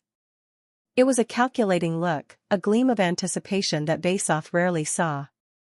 "He will fall for it," she said. "After all, he is a human. Prepare the troops, we are going to clean a lot of pests soon." "Pardon?" Basoth asked. But Sarah said nothing more, a mysterious expression on her face. However, neither of them realized that the human they were after had already left the city. Outside the city, Oliver was sitting on a piece of rock. He had already left the city along with the group of slaves.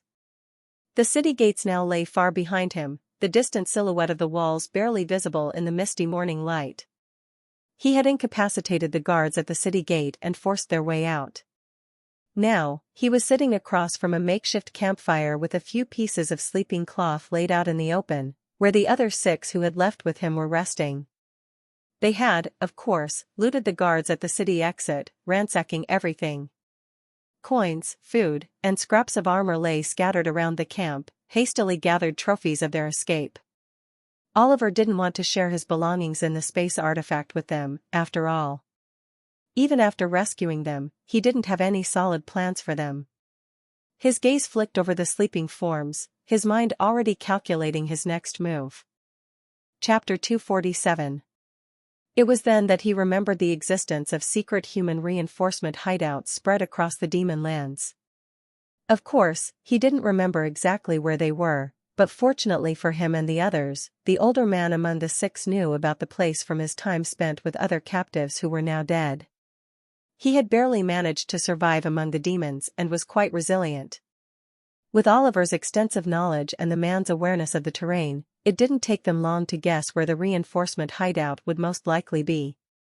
It wasn't an exact location, but Oliver felt it was close enough. Once they reached nearby, he could find it on his own. He stretched his legs out toward the fire, feeling the warmth seep into his weary muscles, easing the tension that had settled into his bones. His purpose in the city was already fulfilled, and staying any longer would have only brought trouble. He had caused permanent damage to the city, and if he guessed correctly, everything should be in chaos at this moment. A faint smirk tugged at the corner of his mouth, his eyes reflecting the dancing flames as he pictured the confusion and terror his actions would have left behind. Memories of the past flashed through his mind as he recalled the time when he had just finished dealing with Gurion and her goons. He reminisced about what happened afterward. Underscore underscore underscore underscore underscore underscore underscore underscore underscore underscore underscore underscore.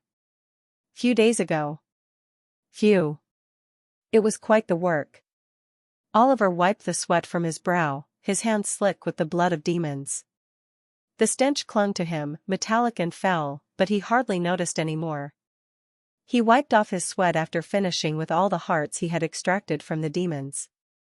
It was a long and atrocious process, but he felt pretty numb to the fact that he had eaten hearts. What would have once horrified him now felt like routine. The inner sense of disgust had reduced significantly by now. Now that the main obstacle has been cleared. His expression darkened as he continued, "It's time to clear the side quests." Gurion controlled the west, and there were plenty of demons living in this place. More demons, more hearts. A sinister smile crept across his face, sharp and unsettling. Oliver subconsciously broke into a sinister smile. He didn't realize it, but something was affecting him. Something darker and more sinister was influencing him. It was unclear whether it was a change he should be cautious of or whether he should welcome it. The hours that followed were filled with intense slaughter, a one-sided massacre where demons were butchered left and right without mercy by a single entity. He moved through the streets like a shadow, silent and unstoppable, his every step trailing a wake of death. His presence was undetectable, even to the best of the best or the most sensitive of beings. It was like a ghost killing everything in its path, with nothing able to stop it. What was even more terrifying was that the demons themselves did not realize they were slowly being killed. He swept over the whole region like a storm, leaving nothing but blood and silence in his wake. A bloody mist penetrated the very air in the area as he continued dismantling them. His hands were bloodied by the time he stopped, and his clothes were drenched in the vile blood of the demons. He took a deep breath, his mind dizzy from the aftermath. The coppery tang of blood filled his nostrils, and his heart pounded in his chest, but he felt nothing. Just a hollow calm. He didn't know when he had become so numb to killing, but he felt nothing more than a slight sense of disgust. Maybe it was because of how he had been brought up in this world that his mind had adapted to the cruelty and killing, now normalized in his eyes. He glanced into his mind space and saw a heap of hearts stacked like a pile of grass lying there. But he looked around, his gaze sweeping over the empty, blood-soaked streets. Looking at his desolate surroundings, he wondered if any demon was even left alive. The streets were littered with the bodies of countless demons, the shops filled with the corpses of their owners and customers. A thick, cloying silence hung in the air, broken only by the faint drip of blood pooling in the gutters. Everything had happened so quickly. Those demons were weak and didn't put up much resistance against his onslaught. He didn't discriminate and attacked every demon, young or old, undead or alive, even the skeletons were destroyed by him. Huff. Huff.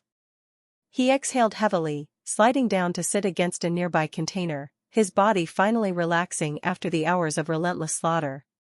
It had not been easy. He would not have been able to do it if the region hadn't been relatively small and easier to navigate.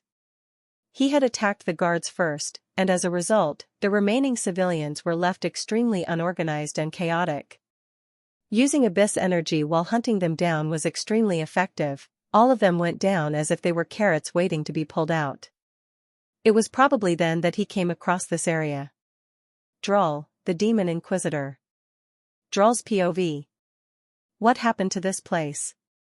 Droll stared in disbelief at the streets littered with demon corpses, blood painting the ground and walls, bones scattered everywhere.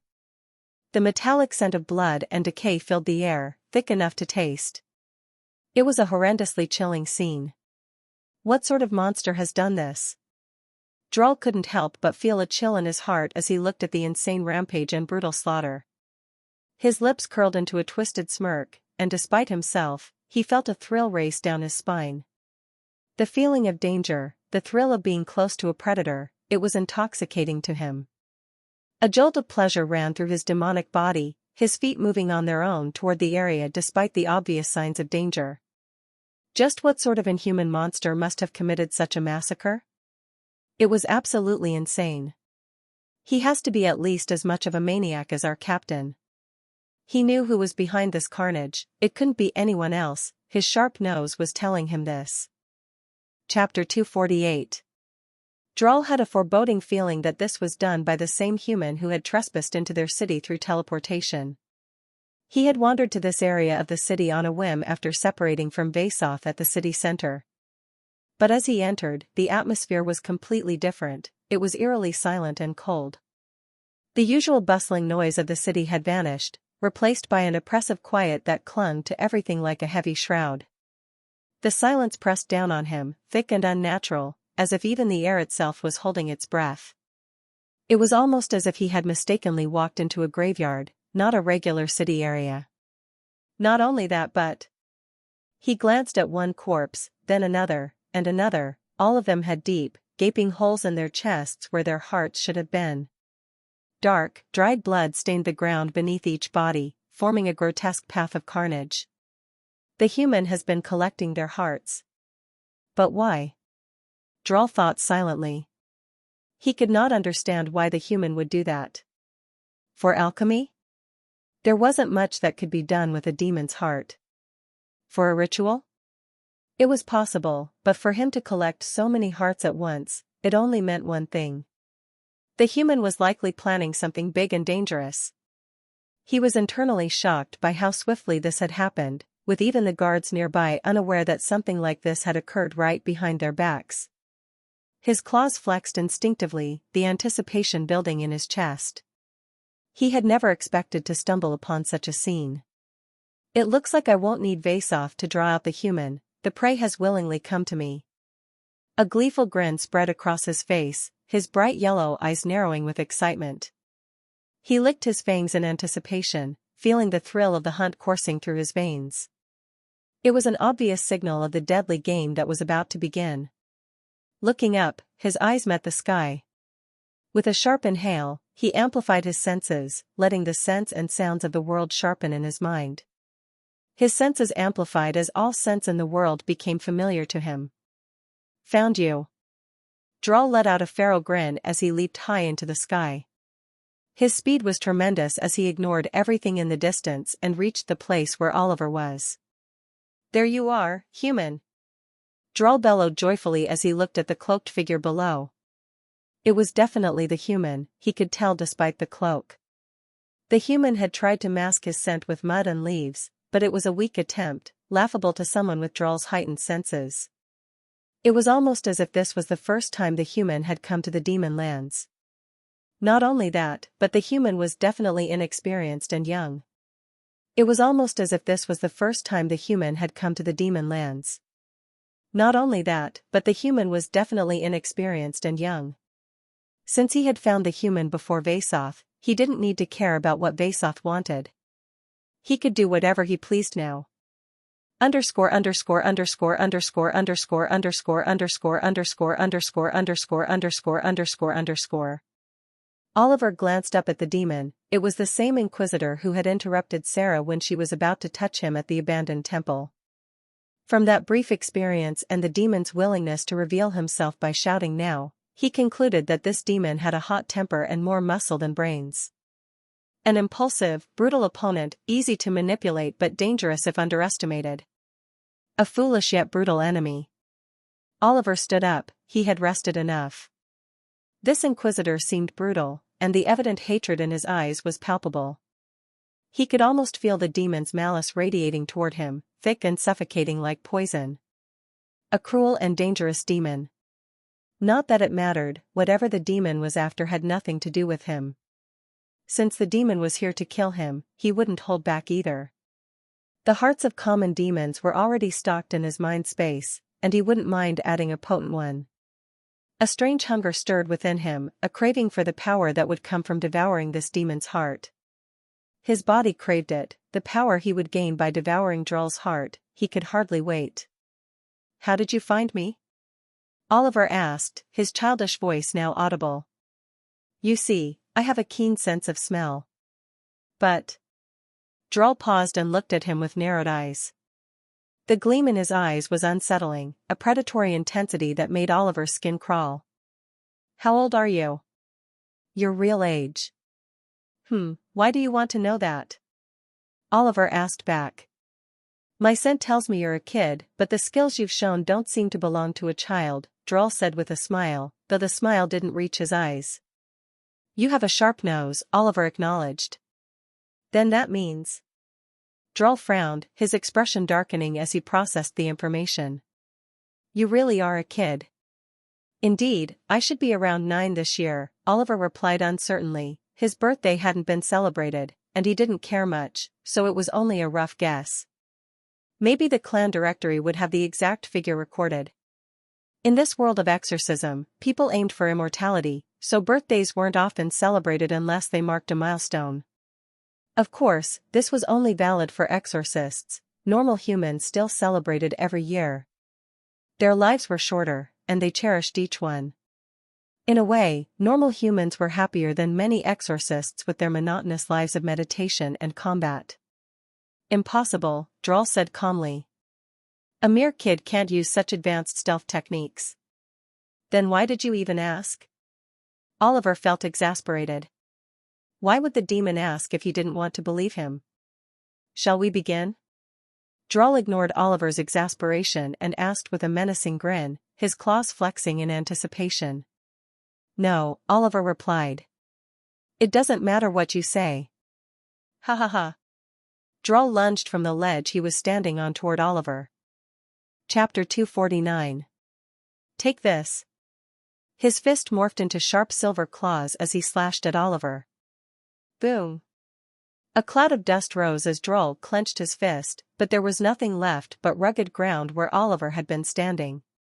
Droll's eyes narrowed, a flash of irritation darkening his face as he realized he'd missed his mark. He turned to see that Oliver had already moved some distance away.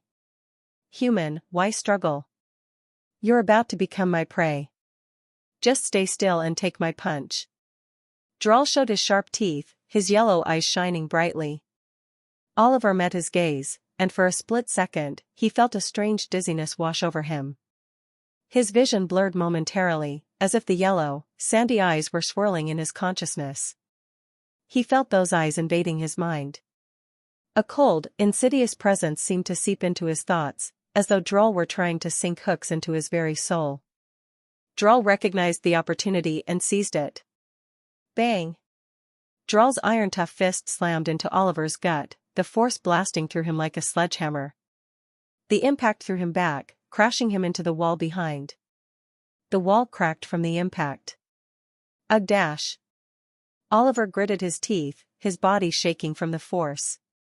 A sharp pain radiated through his ribs, each breath sending a fiery ache through his chest. He felt the blow directly in his ribs, as if they had cracked from the force. The strength of this demon was terrifying. If he let himself be hit a few more times, he might not be able to endure it. And something was even more concerning than that brute strength. It was those yellow eyes. They were not average eyes. While not one of the 4 special types, they held a lower-level ability. There were many eye techniques and unique bloodlines, and this demon inquisitor clearly had a special one. The eyes seemed to possess properties of hypnosis or obstruction. "You're tough for a kid," Droll said, tilting his head with a creepy expression, his lips stretching into a grin that showed far too many teeth. A sword appeared in Oliver's hand. A sword? Well, it won't change anything. Let's see how long it lasts against my fists. Droll's figure blurred as he appeared before Oliver, his hand moving forward as Oliver raised his sword to block the incoming strike. Bang! The clang echoed sharply as Droll's fist collided with the metal blade, the force of the impact reverberating through Oliver's arm. Despite the sword being made of tough metal, it rang as Droll's fist collided with it. Droll was definitely fast and strong, a proper mid-level demon, while Oliver had only just entered rank 2. And unlike heretics with fake strength, Droll wielded true potent dark aspera. Even from a single punch, Oliver could feel dark aspera seeping into his body, trying to consume his pure aspera. A cold, sickly energy slithered through his veins, threatening to corrupt him from the inside. He channeled his own aspera and purified it within. Usually, 1 punch is enough to corrupt an exorcist. But you did nothing but flinch slightly, Droll said in a quiet voice, his eyes gleaming with a dark curiosity.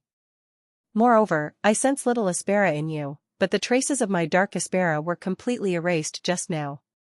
You're clearly hiding your true power, but what irks me is that. Droll paused dramatically, locking eyes with Oliver in a frenzy. I can't sense its depth.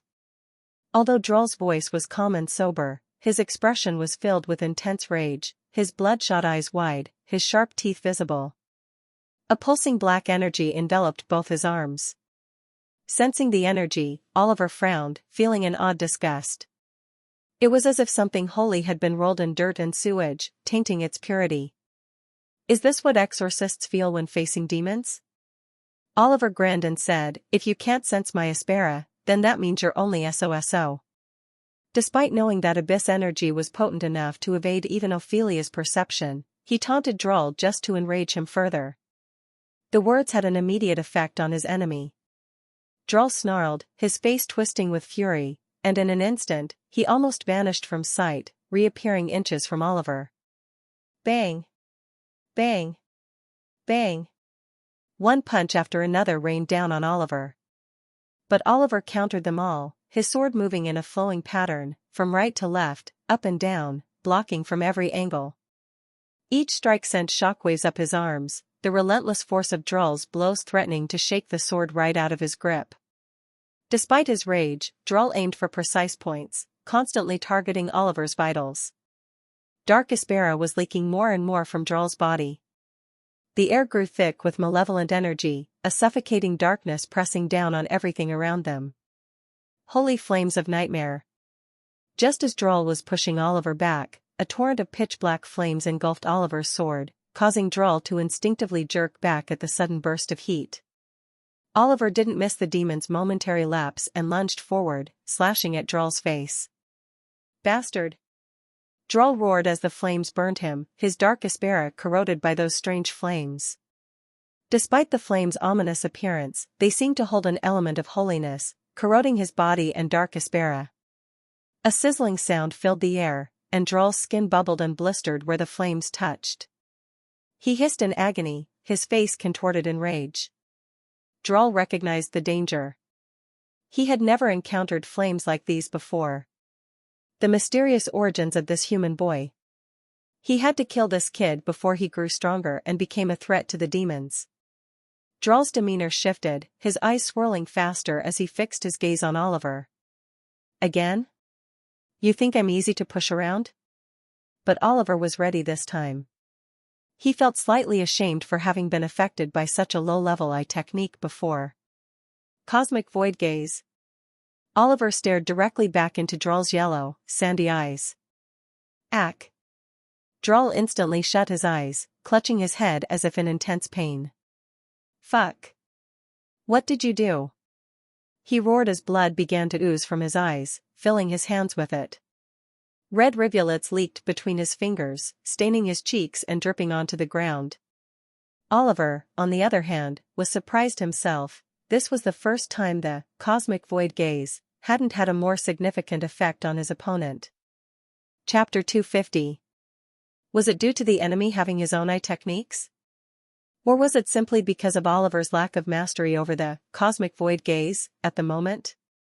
His enemies were growing stronger, but his mastery remained insufficient, so it had little effect overall. He felt a flicker of frustration. These powers were supposed to give him an edge, yet he was barely scratching the surface of their potential. Of course, he didn't dwell on this long and seized the golden opportunity now that his enemy was wide open. Eternal 12 Lies Palm. Boom. Oliver's palm crashed into the groaning demon, sending him hurtling into the sky. The force was immense, but he didn't dare let his guard down. Oliver remained cautious. This was the moment when protagonists often grew careless, thinking the threat was neutralized, only to realize later that demons, with their strong bodies, always came back, causing more trouble. He absolutely didn't want that to happen in demonic territory, lest a horde of strong demons began chasing him to death.